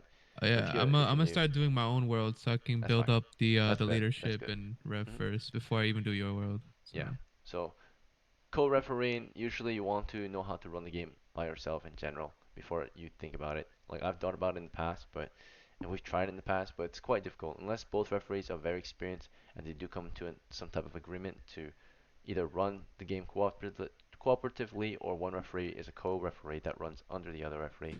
It doesn't really work out well. If both referees are like equals and they do their own things and all that, it's gonna be very hard for the worlds to match and the characters to progress at the same rate. So Yeah. or as a, Okay. not at the same rate exactly. Every party's different, but at a fair rate, if that makes sense, with a fair uh, amount of challenge, right? Okay. Okay. That's cool. Anyway, moving forward. Thanks for listening for that part, or if thanks for your guys' patience dealing with that. Just trying to teach Carm a little bit as we go. Yeah. Let's see. Eventually, I'm gonna be hosting for you guys. Let's see. Move on. So treasures. We're staying our next actions right for the next turn. So it's currently turn 2 now. All right. You've been in the dungeon for roughly 20 to 30 minutes. So starting with Durdash, how do you want to continue from here? I'm gonna keep cleaning up the shit. All right. So you want to keep digging through the shit pile, or do you want to break Yeah. up? Okay, sounds good. So do you want to dig further southeast? It's almost done being dug up southeast. All that there's left to the southeast is the tallest part of it, which is where the scroll case is in. It's a 5 foot tall area, 1 foot by 1 foot, right? So you can break it out this kind of this very last area, the tallest point, if you want, or you can start somewhere else. I'll dig up where the scroll case is. Alright, sounds good. As you're doing this, so we know you're digging southeast still. Gains, what would you like to do? I would like to keep doing what I was doing, listening for noises, preparing to attack Okay, so the rat shit pile. guarding toward the Staying, south, toward the pile he's digging through. yeah, staying In case by there's the anything in there. torchbearer. Right. I remember last time we weren't doing that, and the people digging got attacked, right? Because they weren't ready. This time you are. Let's see. So Gaines watches that pile carefully, listening toward it. Leo Degari, you're toward the. You're with the North. group still. You're just listening east still, or do you want to do I was something else? searching for something hidden. Oh, right. Let me see if you found something. I kind of messed up there. Might have made you All search good. for. Yeah, here we go. Search secret doors. Okay. Yeah. All right. Rolled. What's your wisdom? I have a 11, so +0. Okay. You carefully observe your surroundings, and you search for a hidden door on the floor. There are no obvious ones, right? No non-hidden doors on the floor, and Yeah. unfortunately you don't see any hidden ones, but your character's not quite certain yet. Maybe he needs more time. So parts of the floor look open or cracked, but when you touch it or poke at it, it's pretty sturdy still. The rock terrain, right? So you kind of poke and touch or look and observe, and you think it might be a secret door, but it's not. It's just cavern floor. You can keep searching if you'd Okay. like. Up to you. Now I'm gonna change my action. Okay. I'm gonna put my spear away, and I'm gonna hand my torch to Gaines, Mhm. and I'm gonna start helping out Durdash, digging Okay. out the pile. I'm gonna use my bare hand, or not my bare hands, but I've got gloves. I'm gonna use my hands. Okay. So let's say you can use some gloves. I suppose you could wash them later, right? Or throw them away at least. Just Or buy new ones. or buy new gloves. Yeah. Yeah. Each glove costs about a copper piece each. So. Yep. Alright. These are sturdy leather gloves. You get to work. Right. Let's see. So using your hands, you've passed off your torch again to Gaines, who's just on Yep. guard. Oh yeah, And I'm one-handed now with the spear, but I'm Yep. ready. naturally. Good. And of course your spear was stowed away. That's fine. And you're digging at this point, Leo the Gutter. Do you want to dig toward the edges? If you break apart the dirt around the edges, you can do let's see, with just your hands, no small tool. You can do maybe a, let's see, one turn in 10 minutes. This hard compact dirt or shit. Instead of like the 10 foot rate that a normal shovel will do, it with just bare hands, it would be about a 1 foot by 1 foot by 1 foot cube Mhm. with just your hands in a turn. So Could I be in the same area where Durdash is, and maybe help out where the exposed copper pieces are? In that area, maybe it's a little bit more softened up since he's been digging there. yeah, if you want, you can easily actually break apart the piece of dirt that he pulled free. So not the compact one, like the chunks. You can just like take those and smash them against the floor and break free the coppers. So there's 30% Yeah, of it just loosened up that can be easily broken. yeah. I'll basically start cleaning up after Durdash here and Okay, breaking up those pieces that he got loose. So you're going for the coppers. Sounds good. And then as you're doing this, Galen is broken, right? He's breaking down. He Yep. doesn't know what to do. You can see him itching, right? I'm going to roll for further disease checks throughout turn. Oh, I already rolled for turn 1 through 2. So I'll be rolling for turn 2 through 3. So for that. So let's see. Yeah, already did one disease check. We'll do another one soon. Throughout this next turn that we're about to enter. So Galen's on. He's not even on guard anymore. He's just standing there, right, breaking down in fear. It's like, I can't do this anymore. I can't do this anymore, right? As he's getting bit. And Alice is the same now. She was standing for some time. She gets bit. She starts like yelping, like, "Ow, ow, stop!" Right? And then she starts to cry, like, "This kind of hurts," right? And she starts to itch. "Please, should we go, guys? Let's go. Let's go." Right? She's afraid. So both are paranoid. Both are breaking down. They're in fear, right? They're Wait, demoralized. they both fucking left? Are you serious? All right. Let's see. We're back down to the original 3. All right. Oh, they getting no treasure then. So Let's see. So both characters are breaking down. Let's see how this turn goes. This is turn 2 to 3. Throughout this turn, before anything, we're going to actually roll Wandering Monster check 2 to see if anything occurs halfway through the turn. Any sounds? Alright, Oh, that's it's been close. quiet. no monsters. Yeah, Was that's close. good. Alright. Also throughout the turn, we're gonna roll our disease checks. 120 chance to not get potentially sick. Right. So got a 5 there. That's where I gain or dash. So let's see. By the way, so yeah, again, we have one character with a fatal disease. That one's gonna be our Gallon. Galen. Okay, so he's got The fatal plague. disease. Okay, we have one that has a normal disease, and then 2 that are not. no, there was 3 that were not right. The others were just fine. Or yeah, the other There was, 3. It was Alice who got diseased, right? and it was Gallon who got the fatal disease. Yes, that's it. 3 that were not then. You guys are just Yeah, itchy, right? 3 healthy. Yeah. So 1 is diseased, 1 is fatally diseased, and 3 of you are itchy. That's it. Let's see. Mark it with an I. You're itchy. Alright, so Gaines potentially gets sick. Yeah, the Gotti potentially. Oh no, no, yeah. It's gotta be a 1. Alright, none of you get a 1, so now you all make disease checks. Saving throws versus disease. Do a dash, saving throw. Failed. Let's see if it's fatal. It's not. Alright, fatal or dash, you've been bit enough to the point where you're now feeling sickly, right? You've been bit, you're itching heavily now, and you're starting to sweat, right? Profusely, so. But not as bad as Galen, right? Who is heavily breathing and also demoralized. Gains, let's see yours. Same throw, failed, and is it fatal? Fatal.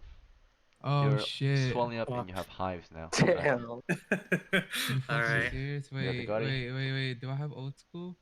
No, I No, don't. it's fine. It's Okay. not worth it, dude. It's not worth it. Alright, it's level 1 Alright. characters. Do the I'll Gotti. just give my You the profits disease to check. Haynes. Galen is already at the lowest point. Alice failed. Let's see if it's lethal. She's already diseased. Let's see if she gets lethal. It's lethal now. I'm gonna reroll that. Can I trade my legend for reroll? You may.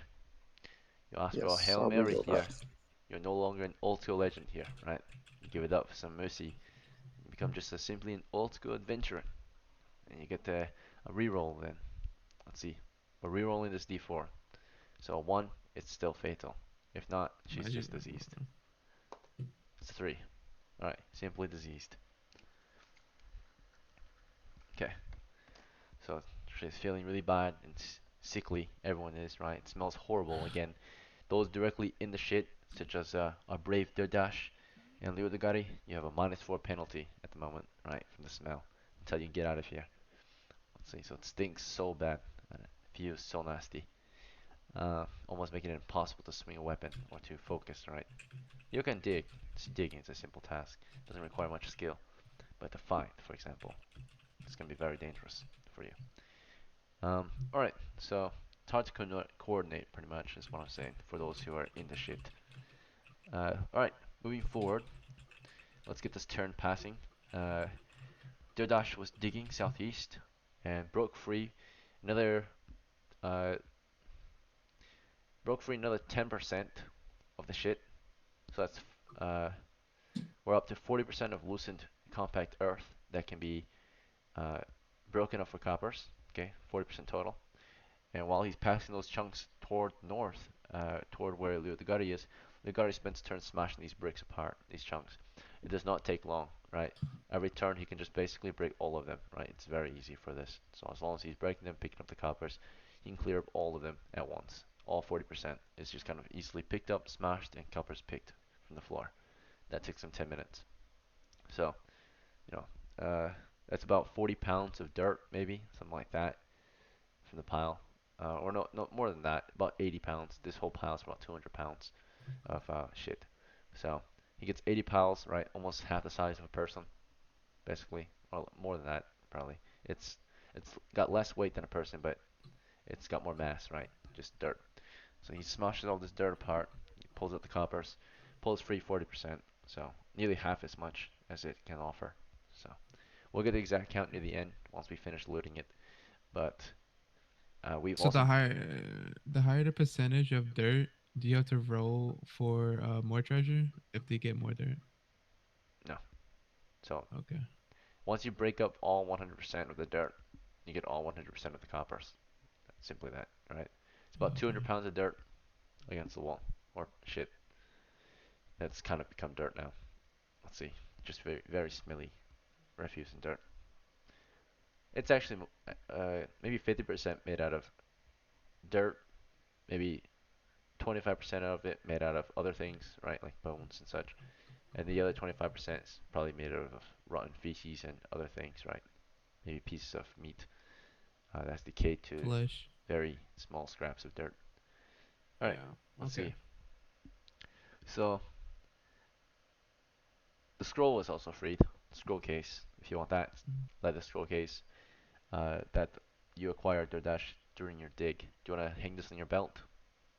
Break off the dirt. Hang Sure. it on your belt. Okay, Yeah, I'll it's do yours that. now. You can identify it later, but for now, whatever's inside is protected by the case. We forgot a mysterious scroll.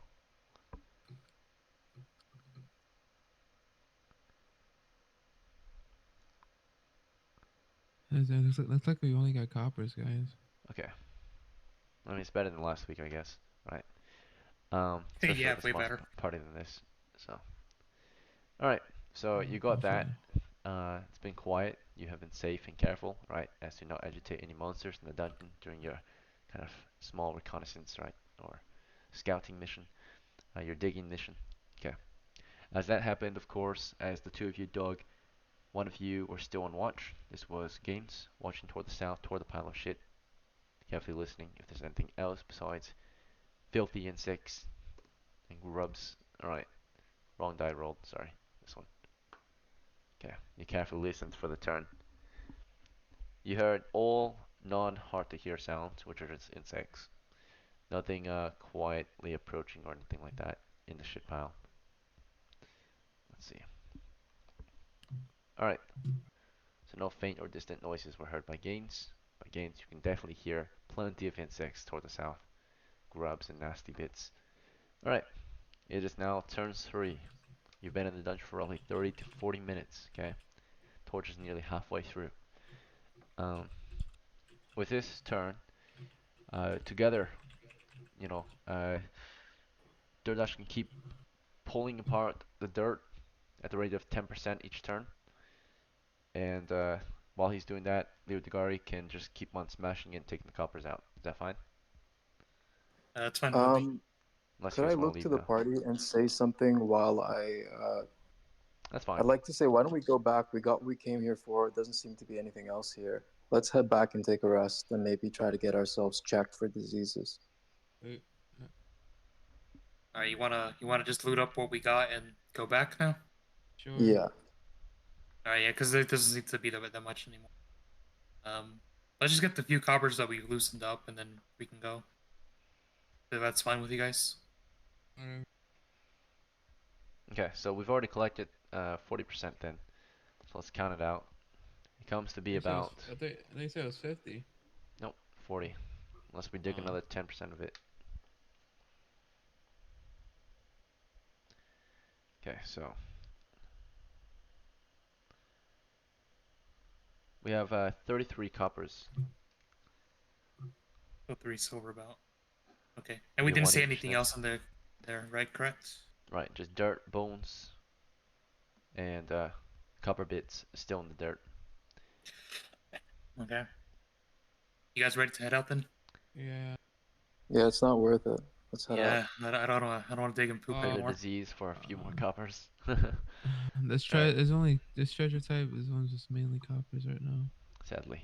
Yeah, but we got the scroll case. It's probably gonna sell for a bit, hopefully. I guess. Alright, Well, I'm let's gonna not leave it die, too so much longer. I'm just gonna give all my gear, like my armor and shit, to my Games sick. don't talk like that, man. You gotta be positive. I'm fatally sick. We don't know that yet. I look at this black mark on my neck. I feel like I'm dying. Games, that's fine, man. You're gonna be fine. Just get out of here. Alright, so gains, you're swelling up, right? You're very sickly, unlike the others, right? And as you move about, you can tell this is gonna take a toll on you, right? So, let's see. Moving forward, it's getting hard to concentrate, right? And as you're diseased with a fatal disease, you're considered within moments you start to feel bedridden to the point where if you move further, right, you're moving when you're not supposed to be moving. So it's almost impossible to move. So you'll be starting to move at half speed. This goes along with anyone else who's diseased, despite your fatal disease or not. Normal disease will, no matter what, make you bedridden, whether you're fatally diseased or just normal diseased. Okay, bedridden means you're not supposed to move, right? But if you decide to move anyway, there will be penalties. Um, so uh, those who are supposed to be bedridden, then, right, when you start to walk, you move super slow. We'll just say at least half speed, and you have a -4 penalty because you're not supposed to be even able Uh, to take actions. So well, uh, we already mapped out the dungeon, so do we move faster than that? possibly, yeah. So you try to start walking, you struggle. Also, you're exhausted. Um, and if you're moving in this condition, you're probably gonna, you know, you might even get yourself killed. All right. So you start walking Okay. and you like fumble, right? You start coughing blood already, right? You're already diseased. So those who are fatally diseased, at least, this is like Gaines and Gallon. The two of them, or Gallon Okay. doesn't even get up. He just sits there crying in fear, right? This is the end. We're all gonna die, right? We'll He's just leave he's him. breaking down, right? He's lost it. Alice is diseased, and Durdash, you're diseased. I'm, So as you guys walk yeah, forward, I'm taking actually, Leo I'm Degari, you're taking also Alice. diseased, right? Yeah, we're all sick. You're all So starting to that's move forward, and you can feel yourselves, your whole body's aching, your vision's tunneling. All of your, after just a few steps toward the north, right, itching so bad to the point where you can't breathe. Anyone who is diseased, right, you're like trying to breathe, but your whole like throat is swelling. It's getting hard to breathe. Those who are fatally diseased are coughing blood already, right? I don't know how much longer you got. So, are we making it back to town? They might not even let you yeah. in this condition. Yeah, we're going northeast from here. Okay, I'm northeast taking through the Alice cavern. to try to get So, her to come. making your way northeast through the cavern. Okay, so, and then our rate of movement throughout the dungeon is considered the 30-foot movement now per turn, or times 3, so 90 feet, since we're mapping ourselves. Alright, you've gone northeast through the cavern toward an exit. Through it, you see an intersection going north and east. Yep, we're going east, and once we reach that intersection, we'll go east again. Okay, into a tunnel full of bones. Cavern here going southeast. Okay, we will head northeast from here. Alright, Find the exit. you go east then, along the north wall. Eventually, there is an exit to the northeast, leading up a tunnel out of the cavern. Right, you've made it out of the mine. Congratulations, you survived. Some of you are in terrible Well, condition though. Right. well, not yet. We still got the morning check. So let's make our way home. It's sort of a death march on the way home. Your men are diseased and sickly. And I'm gonna say, if you march while you're bedridden in this state, right, beyond what you should normally be able to do, because typically if you're bedridden, you're not supposed to be able to move now, right? You're just collapsing to exhaustion, right? But if you force yourself, if you're willing to force yourself, those who supposed to die in 1d6 days will die in 1d6 hours instead, potentially, right? So they might die during the march there, march back. And those who aren't just disease might catch a lethal disease instead. Do you want to take the risk of marching back to the village on foot? Should we Yes. camp out? Should we camp out and rest a bit? Uh, What Remains to happens be if we estimated. rest? monster check. It's a wilderness. Or damn if I do, damn if I don't. Yeah. Crazy. How are you feeling, Gaines? You can make it back to town? I got nothing left to lose. How about you, Durdash? If we roll a, I'd say let's see, It's literally a double-edged sword right now. our I rate of say you just movement march is back. 1 mile per hour right now. So, and along the road we move a little quicker. So, let's see, if we're moving at 1 mile per hour, Double it. I'm gonna see how long it's gonna take. So, we're gonna times 0.5, so 1.5 miles an hour is the rate of movement. So, it'll take us 4 hours to get there. So, if your roll for those who are fatally diseased, if your roll is uh, less than 5, you die on the way back to the village for the hours in which it would take to kill you in this condition to march. So, right now, you feel okay if you just sit there, right? If you just sit there and rest, you'll die in 1d6 days, okay? Now, if you do something you're not supposed to be able to do, which is march while you're bedridden, you're gonna die in 1d6 hours, okay? yeah, I would like to give my spear to Leogardi. Alright, yeah. I so, think we should rest up at the camp rather. I think it's you a wanna leave better some men idea. behind? Gaines is coughing blood profusely, right? Like, if he gets up, anytime he, like, speaks at this point, he's itching, swelling from all the bites, right?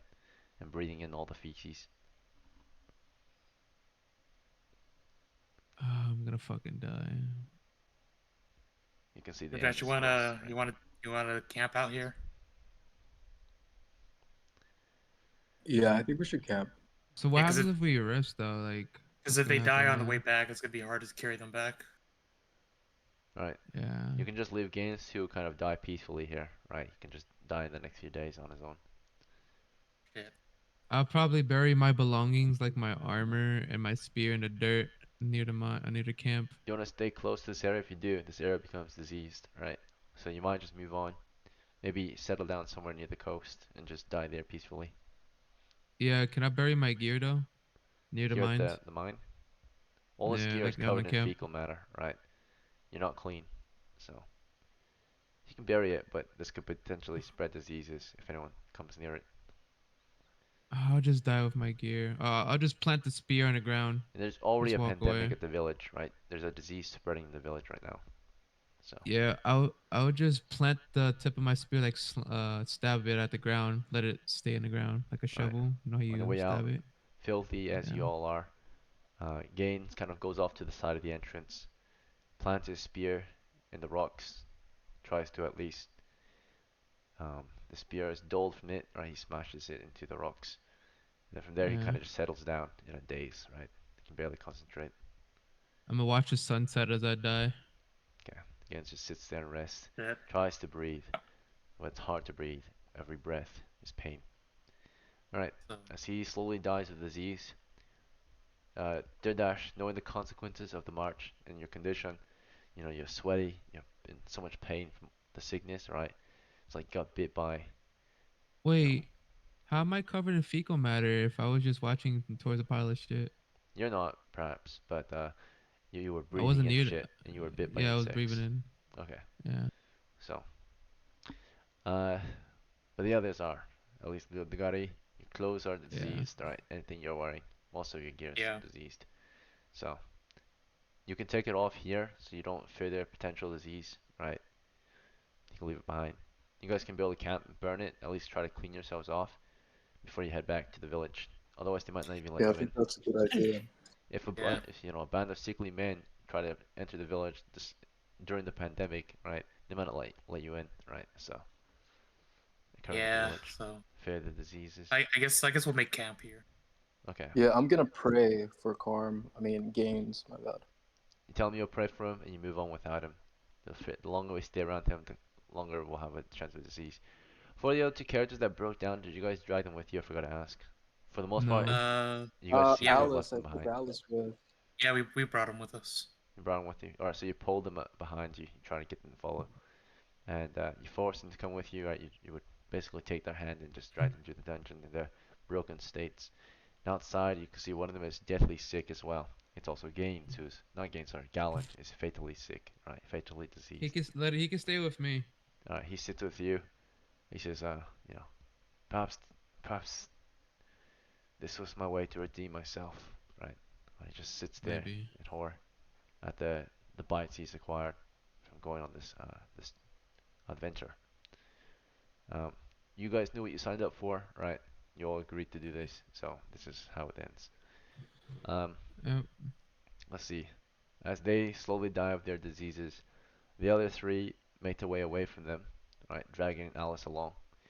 They make camp a short distance away, barely able to take this position. They will make a fire, try to clean themselves, at least discard most of their equipment that's diseased, or at least wash it, right?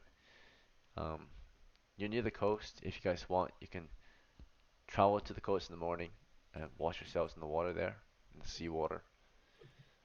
I think that's a good idea. Let's go to the coast and wash ourselves. Yeah. Alright, let's see. But the disease is mostly spread through blood, right? And through any insects that have climbed onto you. So, but mostly breathing in, right, the fecal matter that might have caused your disease and any bites you acquired while down there, spreading disease through your blood. So, you would try to get some sleep tonight, and as the time passes, before nightfall, there's still a 1 in 6 chance for a wandering monster to approach you as you rest. This is not sleeping yet, this is just your standard rest. As you guys go hungry as well, with further penalty. Alright. Oh no. We're dead. It's fine. We're The fucking sun sets. dead. The Oh night is man, we need the approached. consequences. It was a rough one. What y'all Oh, man. doing? What are y'all doing? Hey, if you're not playing, sorry, please don't interrupt. Oh, sorry. Let's see.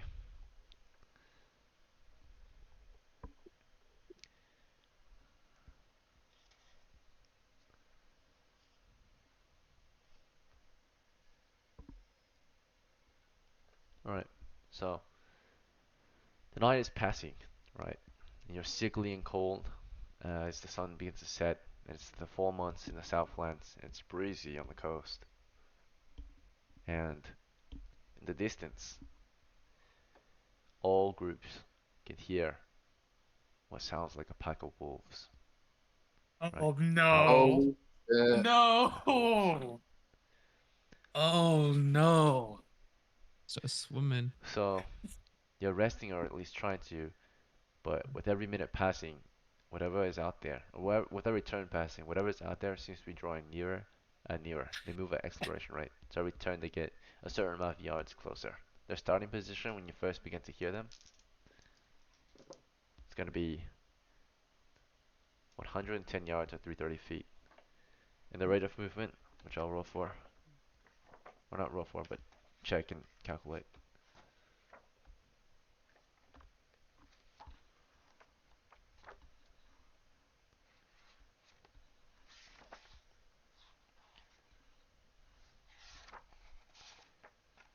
Okay, let's see.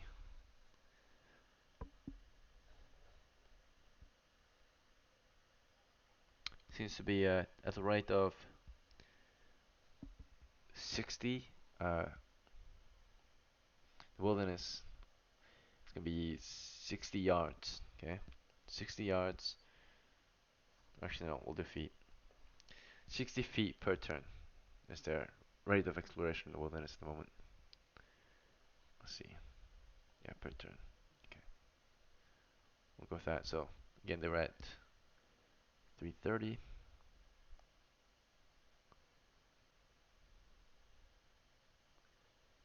Durdash. Well, that would be per Sorry, round if they're what? moving per round. So actually, they're exploring. They explore at the rate of 60 yards per turn. So they moved 60 yards closer, so that's 180 feet. So after just 10 minutes, they're at 150 feet from our position. Durdash. Someone from my house died horribly to wolves. This might be it for Okay. us. Um, Yeah, Bad luck with I'm the, wolves. the, gonna only, try the, to only, take the only some. thing I can think of is going into the ocean, waiting out there. But Yeah, I'm worse thinking things might one of be us out can there try for to us. speak. One of us can try to speak wolf. Is that a language? No, Only these are intelligent animals. These are creatures. wild animals. Fuck. Okay, I think our best bet is going back into the cavern. To be honest, I don't think they're We gonna follow us back there. we're not going to be able to make it. We have to go through them to get back to the caverns. I would take my chance in the ocean, but there might be worse things in there. But Yeah, fucking crab So we're in the snapping your camp right nuts now, and just outside the caverns, by the way. oh, we're in the I thought we were by the water. No, not yet. In the morning, you will be Oh. traveling to the water. So you could Oh. re-enter the mine at night if you want. Oh man. Is there a way? Well, I'm about to die, But the so I mine at mean, night is when the monsters wake up. That's the most dangerous time of the night. are they still Yeah. by me, ref, or Hmm? is my party still by me? Like since we're at the camp or no? They're a short distance away. Yeah, they're camping nearby. They have a small fire going. Let me sacrifice myself since I'm already dying. All right, you make your way out toward the sounds. Yeah, I'll I'm not sure if that's gonna sacrifice. do much, but I call it Gaines. What are you doing? I start howling towards my position away from the party. Gaines, Oh you're no! still pretty shit! close to everyone, right? Gaines! Oh, I'll go further I start away. Like I'll go running. before I do that. I'll go further How much away. further away? They were at 150 feet. Um, They're coming from the let's see. They're coming from the south. and towards the city is, let's see. So we're gonna approach I'll, them, or we want to go yeah, away from them. I'll approach them. So you would march southward before you start to howl. So, Yeah, how far south do you want to move before you start howling? as far as I can go, max. So you want to run to them, 150 feet, Yeah, to where you heard yeah, them. Alright, yeah. Jens gets up and tries to run toward them. He moves at half speed. He's starting to stumble toward their direction alone. Anyone want to join Gaines on his suicide mission? Oh yeah, the Galen. Yeah, he's coming with me. Yeah, you cannot choose for him. He's broken. He sits there, Crazy. sickly. Alright, Gaines, no! I gotta do what I gotta do to help you guys. Gaines, you're making your way toward the south as fast as you can, and it's only dusk, right? The sun is just about to set, right? Or has recently set actually. The sun's recently set. The moon's out. The moon came out bright tonight. Um, you can hear the howling in the distance. Yeah, And try to get their attention. in every round, you're running up to maybe 10 feet per round, right? As you're running. So in about 15 rounds or in about a minute or so, you already close the distance on these things. They're moving pretty slow and carefully. And you're running through coastal hills, right? You're like running up and down hills toward the sound. The sounds start getting louder. And with your approach, they begin to move at the same rate as you. So like halfway uh, across, maybe 75 feet closer, you start to hear them no longer moving slow. They all start running onto your position. So they move at the rate of 60 And feet per round. just kill me. Just So kill me, ref. Just kill me. the reaction to you is uncertain. Okay. I'll just keep howling. Uh, but when they see you, it's a -1 because they are a certain kind of monster, right? And they're That might hungry. show hostility. So a higher chance of hostility. And with the 6 -1 is a 5 hostile, right? So I'll they let are them kill aggressive, me. right? You howl at them. They are Yeah. aggressive toward you, right? It's not an immediate attack though, unless you attack back. But they are howling, and you can see them. Uh, they're all on all fours. They look quite large, and you can barely see them. It's dark. Just the moonlight shines against them. I'll They're just very keep large howling, wolves. you know? You just keep howling at them, right? Making strange sounds. Yeah. Okay. So you just keep howling. I'll That's move not up. I'll move up closer to them. that's not exactly hostile, right? But we'll roll another reaction as you continue your howling against them. They seem to not be very worried about you now, right? You just keep howling there. They are uncertain of you. It's a 9 minus 1's 8. I'll growl. So kind of just watch you continue to surround you, not certain what to do with you. You growl at them, right? You start to Yeah. growl, right, as best you I can show in your teeth. position. Show teeth. Show teeth, right? You're not afraid. Okay. But you haven't shown really any hostility. You haven't done anything to Then hurt I'll them. try to attack them. I'll try to punch one. They don't get close to you. They don't get very I close. get close. I You get try to run close. at them. Yeah. You charge one. You're not as fast as them. You stumble toward one. You have your weapon drawn, your spear, right? No, I don't have a weapon. Or you just go at them with I your just. hands, Yep. trying to grapple You're them. gonna grapple him. Yep. Alright, you run and reach for one, right? As fast as you can. See how it reacts. -2 now. Alright. It seems maybe to show pity on you. He moves away. Yo. He's supposed to like you. Yo. Are you Just gets fucking distance serious? from you, right? I try to get one again. Okay, let me roll something. And one of them speaks to you and says, "What is wrong with you?" Right? The wolf says it to you. You're not sure No if you're way. imagining this, but What? it asks you, right, as you try to grab it, it steps away, right, onto the hill, and looks down on you with gold eyes that almost seem human-like, and speaks to you in the common tongue. Oh, shoot. You ask me what is wrong with me? I'm a dead man walking. I'm just presenting myself to you. Take me. They all kind of can smell it, it seems, right? What At happened? least the sickness. I got affected. They all kind of And like get closer and sniff at you, but keep their distance.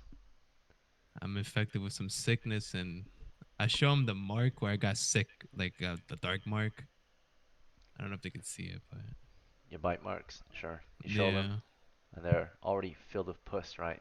Bleeding from the wounds.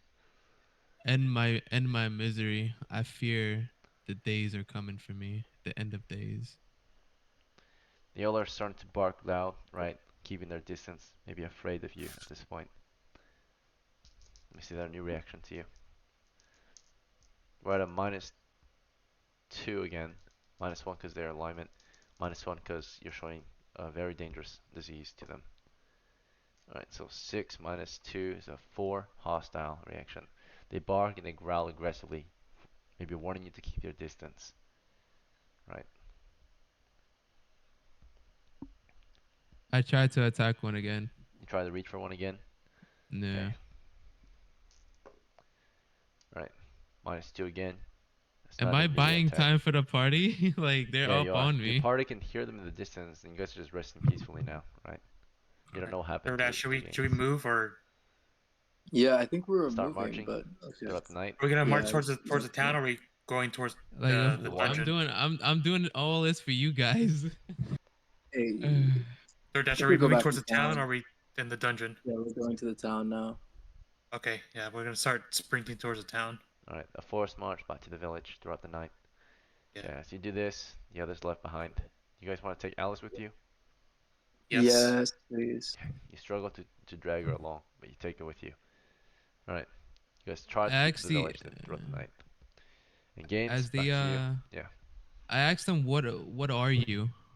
Who are you? The one that just asked me what's wrong with me. Alright, let me see how it reacts. -1. 6. It's uncertain. Doesn't accept you or doesn't respond, but it does move up toward you uncertain. You have such nice eyes. I want to know your name.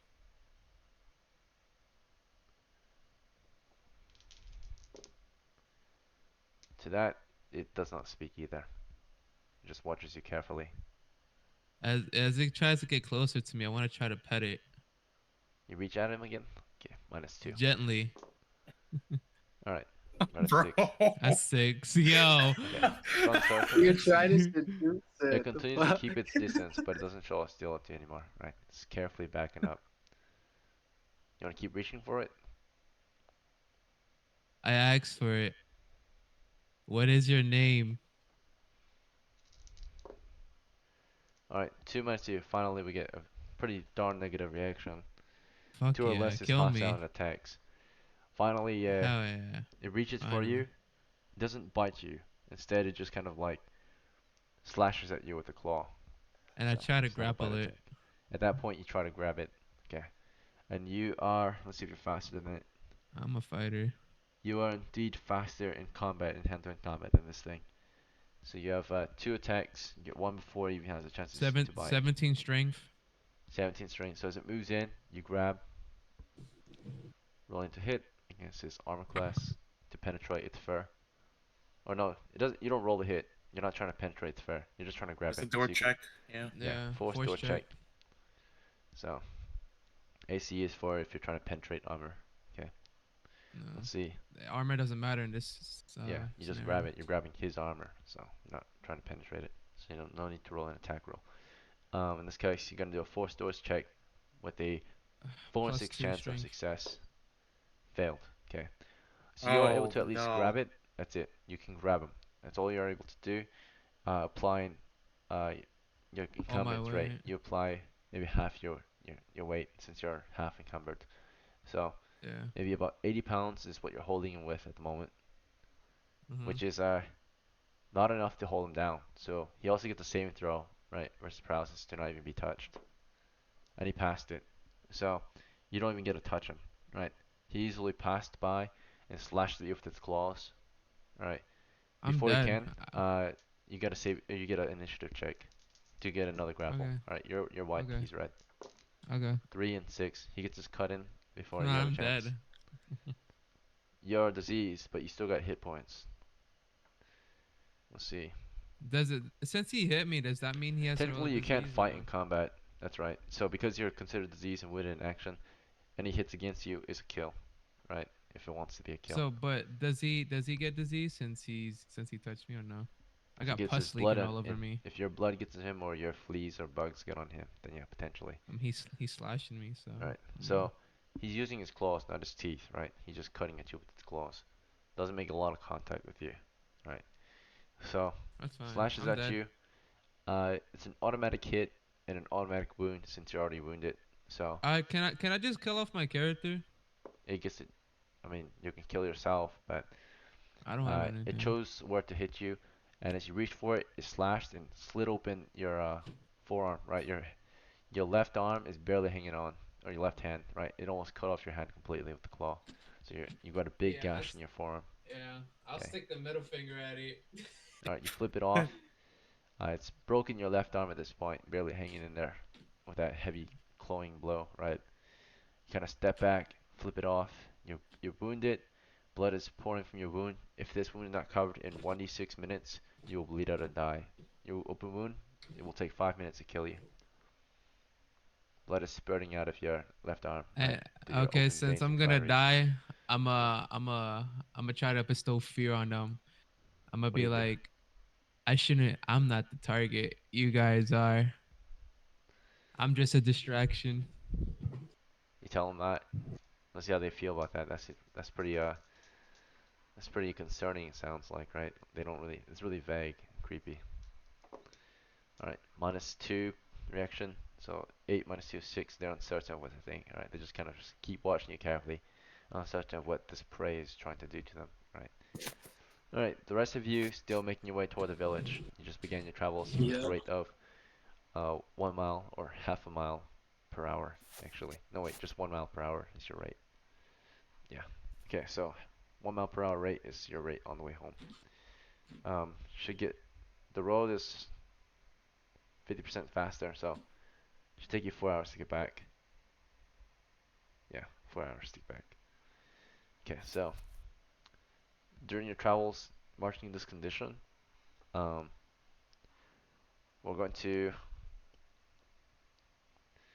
make you get another saving throw, at least, right? Marching in this condition against getting a fatal disease, and then you're forced marching your characters. So in this condition, that's all we'll do for the disease check to see if the disease gets stronger. I think that's fair. Otherwise, typically, you technically, I guess, can move at the rate you're moving in. Let's see. Before you just collapse of exhaustion and go unconscious. Let's see. Okay, so you're supposed to be bedridden, but you force yourself to stay awake and keep marching to the point where you might die at this point. So we'll do basically in this condition.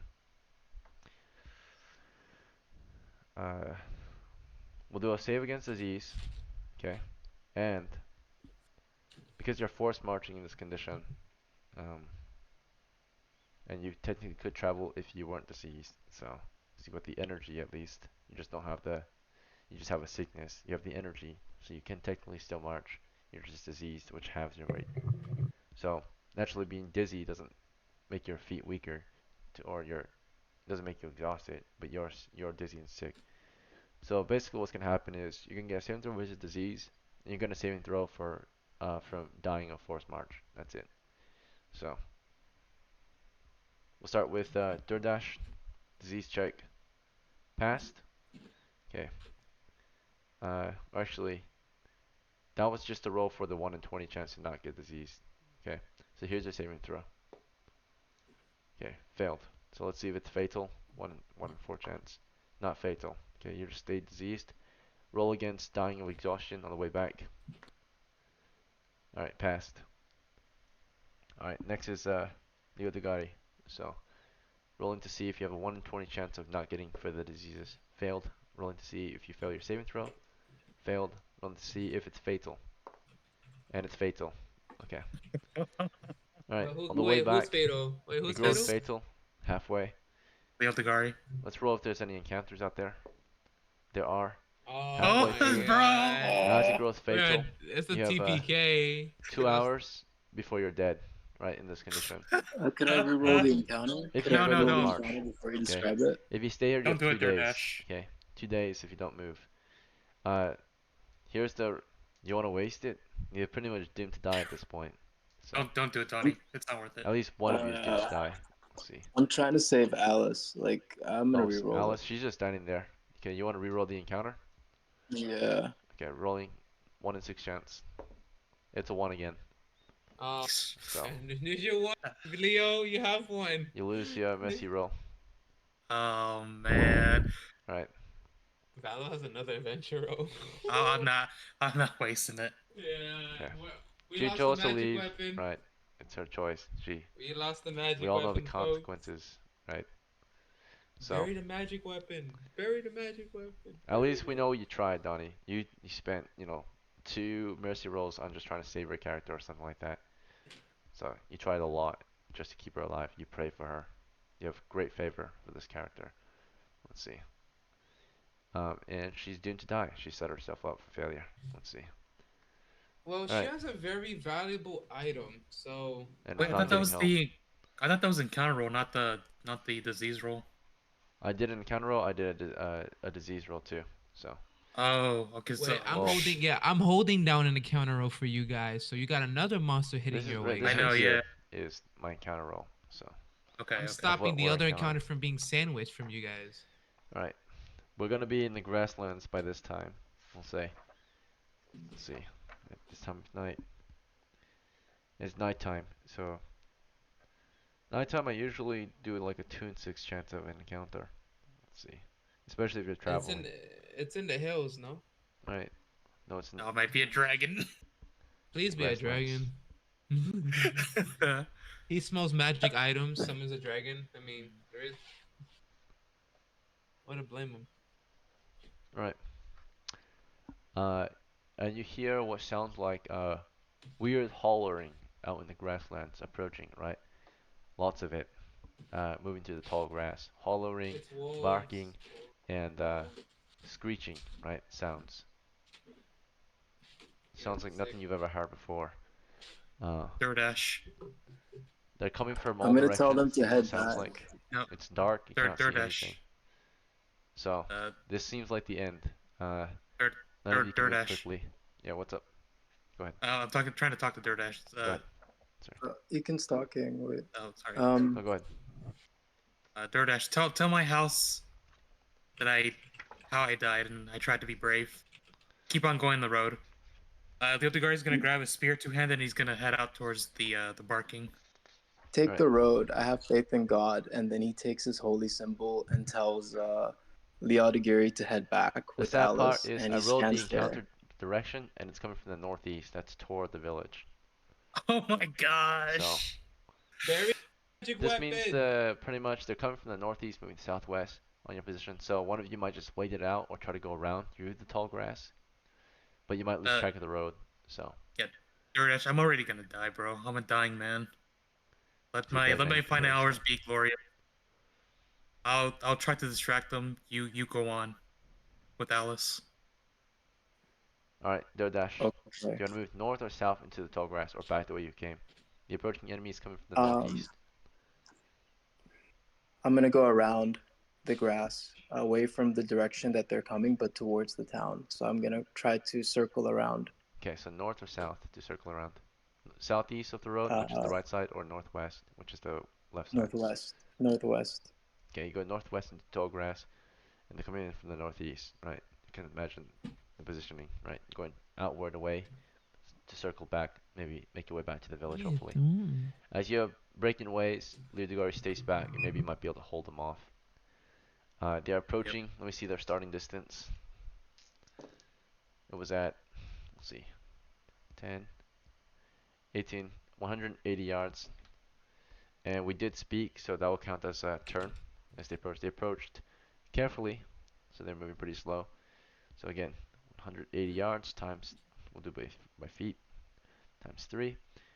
And these things, let's see.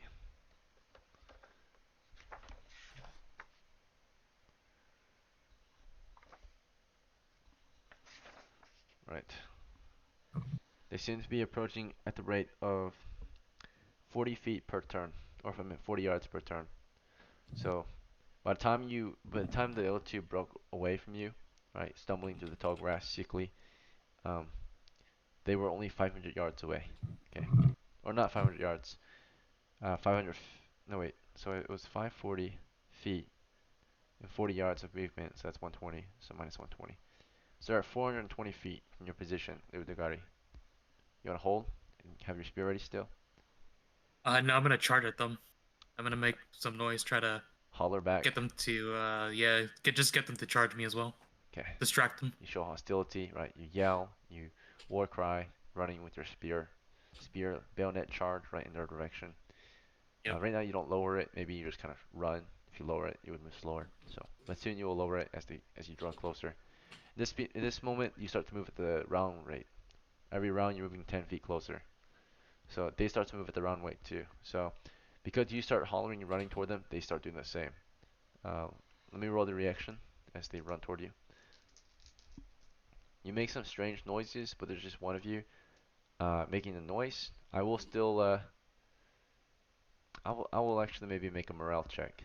You will make a yeah. They're There gonna. there's just one of you though. So basically I'm gonna say because there's just one of you, I'm gonna add one to their morale, so it's gonna be harder to break their morale. And then what's your yeah, that's pretty much it. So Is charisma? no, charisma won't really How? affect it. Alright.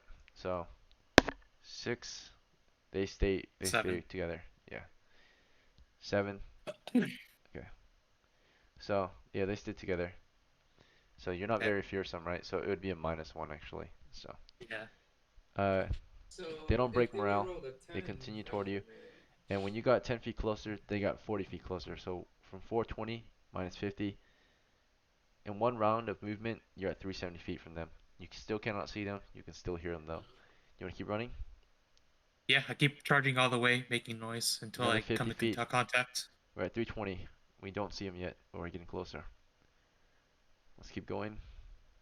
Yep. We're at 270 feet. Still can't see them.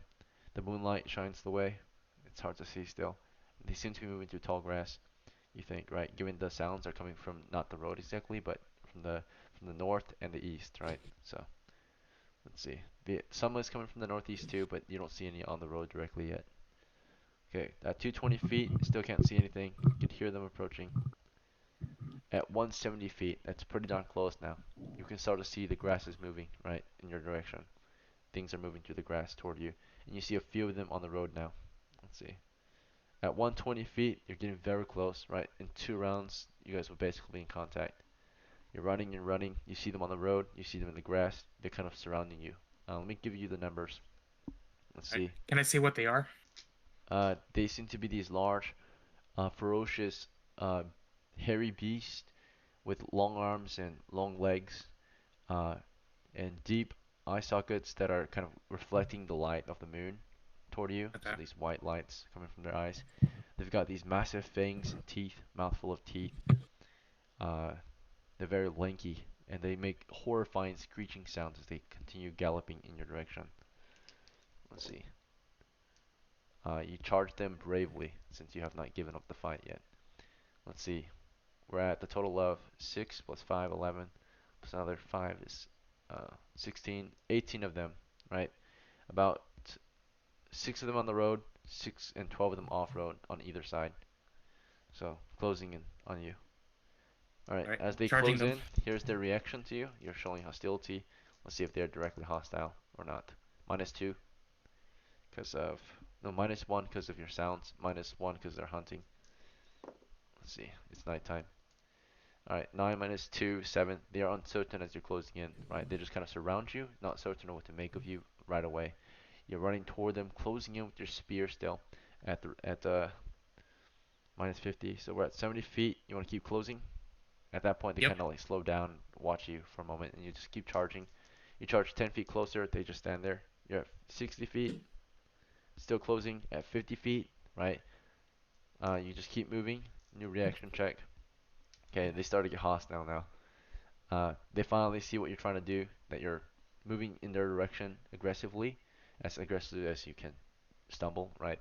And at this point, you know, they move into for the fight. They move in for the kill. They move in at the same rate together, getting ready to beat you, right, with their fists and their teeth.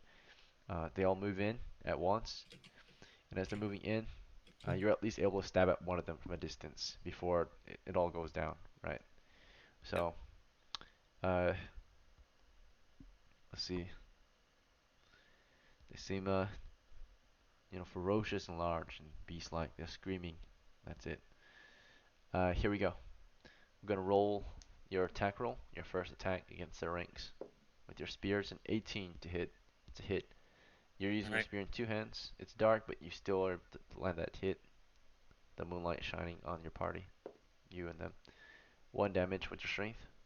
Oh man, I got a +1. +1. Okay. 2 damage against one that's pretty large, right? Decently large. You stab into him. You slice into, or you jab into his like fur, into his shoulder. Doesn't really seem to affect it too much. For the average man, he would be dead, but this one's not, right? You know, moved in aggressively. You only need to poke into its shoulder before you're clobbered to death almost. Let's see your initiative. See if you can get one more hit in there. Right. You can't. You're not even able to drive the spear fully through for a follow-up attack. They also have Yeah. to club you, right? And pretty much this will be the end, but we'll see. How many hit points do you have? Well, I you're got already 2 a and I little got bit, an AC yeah, 10. and you're diseased.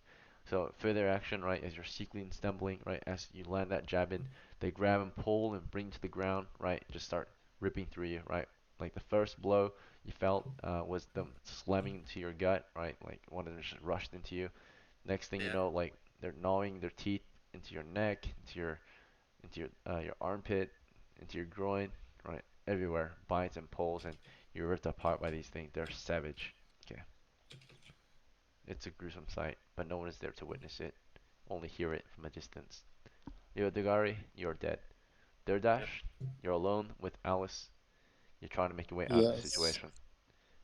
And, While that was happening, I yes. was continuing to move northwest and then immediately north from my position. So as soon as Okay. I got covered in the tall grass, I moved north, and North. then I was proceeding to move northeast again, Right. And out then of the maybe tall backtrack to the grass. road eventually, right?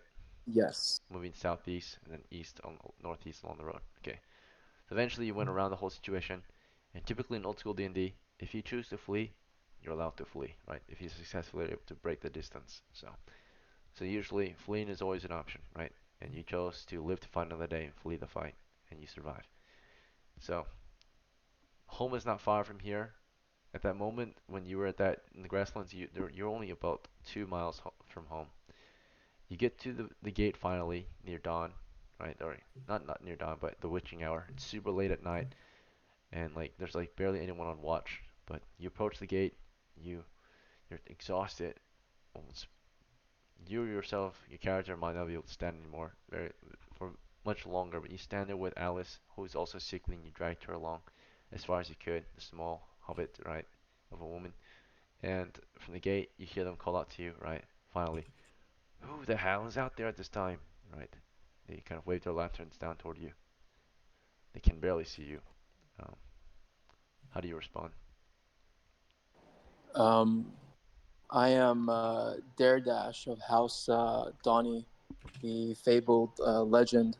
I would like to pass through. The two of you are sickly, right? They can see it on your faces, sweaty and ill, swollen, right? And exhausted looking. Let me see the reaction to this. It's a -2. -1 because you're diseased, -2 because it's late at night, right? But they do kind of recognize who you are. So, despite that, they are uncertain. They go in for further questioning. They ask right away, what is wrong with you? Are you sick? No, actually, we were attacked by grisly creatures of the night, and we barely made it out alive. Right. They're still uncertain of what you have to say, right? It's a 6 or 7 -2 is a 5. Actually, potentially hostile, right? They don't really believe you. You're not sick, yet you're swollen and pale and sweaty, and she's coughing, right? She looks at her, or they look at her, right? She's coughing in the background. Who are you? Who are you again? We did see you leave earlier I, today, but with a larger group. yes, my party is still out mining in the caverns. I have come to take this one home. Mighty. He said mighty. You can hear them whispering, right? Like, this does not sound like a likely story at all. Let's see. Okay. Reaction is hostile again, right? They shake their heads. Alright, young man, at this hour, in your condition, I'm sorry, but I don't think we can let you through tonight, especially if you're sickly. If you're sickly, you have to travel somewhere else. We have too many sickly in our village walls already, within our walls. We cannot allow anyone else to spread or to get sicker. They shake their heads and tell you they can't open the gate for you. This might be the end. I'm going to ask for the priest. The priest should know me. The They head priest accept of your the request. village. Look at each other, they discuss it, they respond poorly again, right? They shake their heads and say, sorry, we cannot do that at this time. Maybe in the morning we'll fetch the priest for you, but for now you have to wait out here. Okay, we'll do that. We'll wait out here. Alright. The two of you wait in the cold beyond the gate all night till dawn, right? Let me see if the guards actually follow through with what they said. They seem to have left their post and changed the guards out. Right? So the new guards see you and we're told to maybe just keep an eye on you. But they don't open the gate for you or say anything to you. You want to ask to go in? Yes, I'd like to ask them to go inside. Or you ask again if you can come in? The new guards were given orders to not let you through, of course, because you're sickly. That's what was reported. They tell you they cannot, right? As they were told that you are sickly and suspicion, right? Suspicious. They have to wait till uh, a corporal can, or not corporal, but a sergeant of the guard can further question you to see if they might send you off, let you through, or something else, right? Eventually, when morning comes, right, it's like dawn, past dawn, right?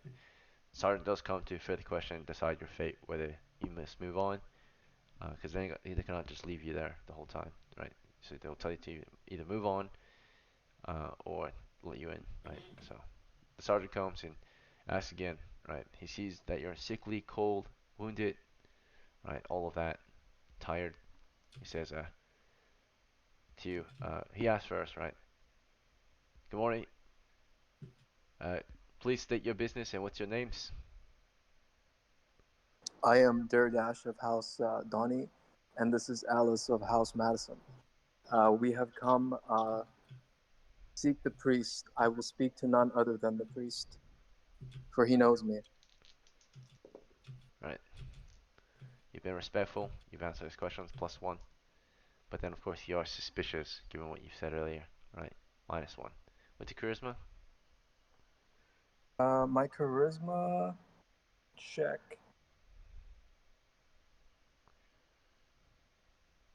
It is a 9, actually. 9 normal. Okay. So basically, this is a 8 for the reaction. That's it. It's uncertain, right? So uncertain of how to respond to that. Instead, he moves on with what his job is, right? Continues questioning you. And says, next goes on to ask.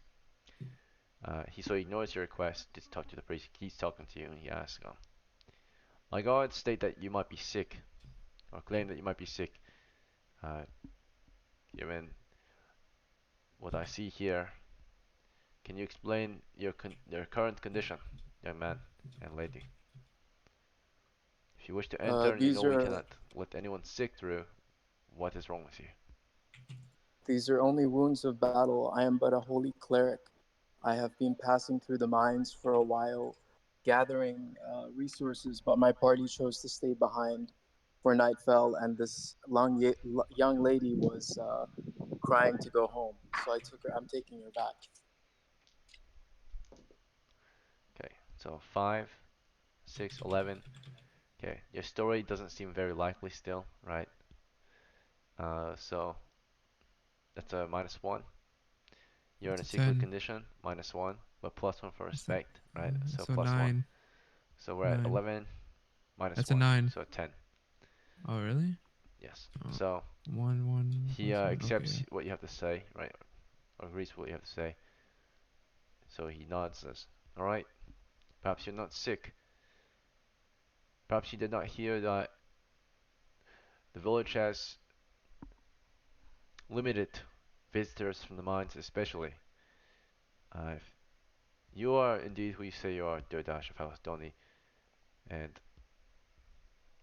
Alice of House Medicine, you must have heard that the village has announced recently diseased men coming back from those particular mines to the southwest. And you tell me that you're making a journey from those mines might not be a very good case for you here. If you seem to have caught the same disease as the one spreading throughout the village, I might have to send you elsewhere.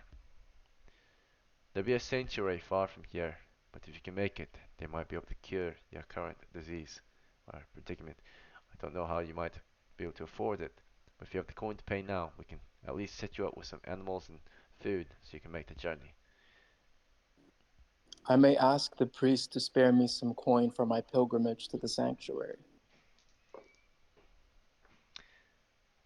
Alright, that's something he can agree with, actually. So he nods and tells you, we'll fetch the priest for you to speak with, and perhaps he can sponsor your trip to the sanctuary.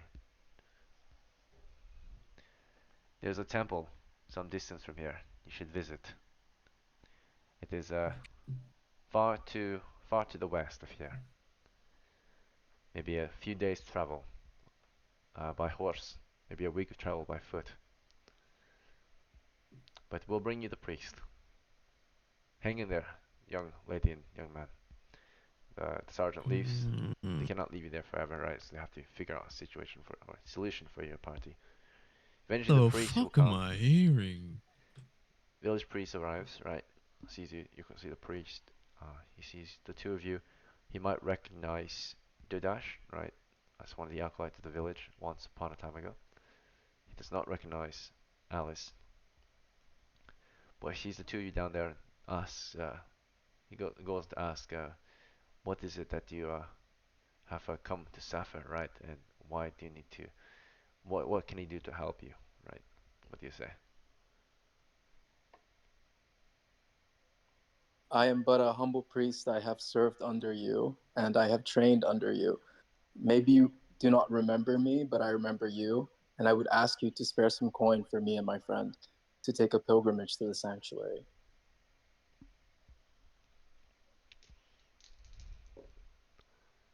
Right. So you both don't look like you're in good condition to march, right? You're sickly, you're bedridden. The priest can see that, right? With the six, he's uncertain of how to react to that, and instead he offers what he would usually offer, right? His usual offer to a situation like this. He shakes his head and says, "No, you will not be going to any pilgrimage or any temple anytime soon. We are to let you through, and we are to isolate you like the rest of the sickly until you are well rested, so that you might heal. Perhaps then, if you are still sickly and there is still time, we'll send you off to the temple. But you must rest. You do not look like you will make or survive the journey. No matter how strong you are, young man and young lady, it is too far to march, too far to ride. Guards, please, if you will, let them through. I will take them from here." Right? And the guards, let me see how they react to this. They kind of shake their heads and are uncertain. Right? They talk up there for a while and see if the priest can persuade them. Okay, the priest talks with them for some time. Eventually, they get their distance, right? And the gate is instead they come to agree the gate is instead not opened by the guards, but by some acolytes who are dressed in robes completely head to toe, wearing masks to protect them from sickness. And they let you through. And they immediately cover you in your own set of robes and your own set of masks and other garments to fully clothe you. But before this, they actually start to remove everything that you're wearing and toss it into a fire pit, a brazier, right? They toss everything you own in there. They even take your scroll. Right? Is this fine with you? And they're about to burn it. No. Yes, it's fine with me. Okay. They burn everything that you are wearing. You're completely stripped, naked, both together in the middle of the or in front of the gate, and then they clothe you in items to help you recover from the sickness. So they first make sure they strip you, they wash you here at the gate. You saw they brought buckets of water, so they just wash you at the gate. They oil you. They pour this strange oil on you. It's grayish. It's water mixed with ash, and they wash you uh, further with water. And then finally, they dress you, right, and take you to the temple to recover from your sickness with all the rest. There are many at the temple recovering in the infirmary, right, or under the temple, or at the temple. But there's a large camp that's outside the temple for the poor, sickly folk. Free men, right, serfs are out there, but free men are allowed into the basement of the temple to rest there. It's not exactly even. It's not much better than the tents outside, which are also full of sickly people. But about a third of the village you've heard as you go through seems to be sick or afflicted with some type of sickness. Some less than others. Some look like they might be dead soon, right? So in this camp includes or in this basement includes any adventurers who have recently gotten sick too. So you can actually see like members of House Valo here too, and House Karm. Haynes is here too, sickly, stripped of any of his possessions, right? Uh, no worries, you guys will get it back once you're recovered. But these characters are, you can actually find them as NPCs at the moment since you're not playing them. And they're just in there resting on the beds, completely kind of naked under blankets, right? Trying to stay warm, right? There's many people in here coughing and sickly. The better, healthier looking ones that don't seem to be very sick are in the basements. The sicker ones are mostly out, are an extension of the basement or are outside in tents, more isolated from the temple and the rest of the village. So the sickest, of course, have been sent further away, and the not so sickly are in better conditions. Sadly, the sickest ones are put in very bad conditions or conditions that are just bare minimum, right? Minimal, just fire, tent, blankets, food, and water. That's about it. And they're just left there to until their fate, right, to die. So I just die on the floor, by the way. I'm just dead, so it's okay. Haynes, Anyways, No, my Oh no, don't worry about Gaines. gains. Gaines eventually died. Yeah. So Yeah. Haynes here did not I give was up. about to, So yeah. Fuck. I was about to say. yeah, fifth I level worked my fighter ass off. dies I of worked disease. hard. Keep in mind though, Fuck. it was the adventurers who brought disease to the village. There's Okay, Yeah, a- I was about to say I worked hard for that character. Oh right. no, that's a son. A third of the village was afflicted with the disease, and a fourth of them have been afflicted with lethal disease. So you can imagine the population of the village was not very large. Gevelin had roughly maybe 300 people, right? So Now it's about like what 100 100. people, almost all of them. There are very few guards left, and very few people left. There's maybe only about 20 military or tough men in the village left to defend it, right? To take care of the village. But out of the 30, 10 were sent here, right? But most of the houses, again, about a third of the population here has been afflicted with disease, and 25% of that have died, or will be dying, right? So, but they've isolated the disease now. So after that 25% dies, the others should be cured in some time, as long as the How are disease doesn't they? spread. How are they treating Haynes? Food, water, rest, heat, more comfortable conditions, right? Okay, Better food every okay. now and then. Is he So respected due to his reputation or no? he's not treated differently Among from the others in the basement. He's treated as a okay, freeman still. okay. But in fact, most of the people in the basement, including the priests, are a bit spiteful of such characters of great fame, because they seem to be the rumored source of the disease, right? A lot of people are talking Yeah. about them bringing dead rats into the village, selling them, right, and spreading disease Wait. We didn't bring dead rats. in the past, right? So they think it might We have been you. did? So you also No. have spoken about slaying dozens of rats. The characters have, so and I digging don't up know who. I shit don't know who piles. did that. I mind my own business. I don't know who did that. It So wasn't me. it spreads. If your characters know about it, then the common folk know about it. Like Gaines knew about it, right? How would he know about it, right? So it spreads like Yeah. fire, rumors and stories. Yeah. Uh, Iken, this I have a question. What Yes. about Dash? He's infected. Hello. And Uh, let's before you ask, you're not even in this game, so let me end this game before you can ask that. Oh, I thought it Let me take off. Let me take off my So character. Hold up. He always with the congratulations, Donnie. You made it scapegoats. to the end. Let me end this adventure tonight. Thank you everyone for playing. I know it was a rough one tonight. It was an interesting It, tale. We it really was get to fun. see. Yeah, it was fun. So thanks for playing. It's Thanks for tragic. sticking around for this one. It's quite tragic, but at least we get to experience a good chunk of the game, like the way you can die in this game, which is diseases. So Yeah. that's supposed And to I be one of talked the to major a killers. fucking. This year I we get talked Sometimes to you a win, dire sometimes you wolf. die. Yeah. I just talked to a dire wolf, Bro, that was ref. What the crazy. fuck? Was that a dire wolf, ref? no, That direwolves had to can't be speak. that's probably like a It's were like rat. werewolf. No, werewolf, not like were rat. like a where something where had glowing I think Oh, Dash got gold the disease eyes. because he's a demi-human. can I talk now, Iken? Let Yeah. me end this session. All right, one Okay. Yeah, second. that was fucking cool. It's probably a were rat, yeah. I'm gonna head off A soon were after this because something. it's bedtime for me too. So, all All right, right. good night, guys. That was And then, or fucking Mhm. let me end the cool. stream and I'm just gonna answer questions real quick. I Mhm. wonder how many more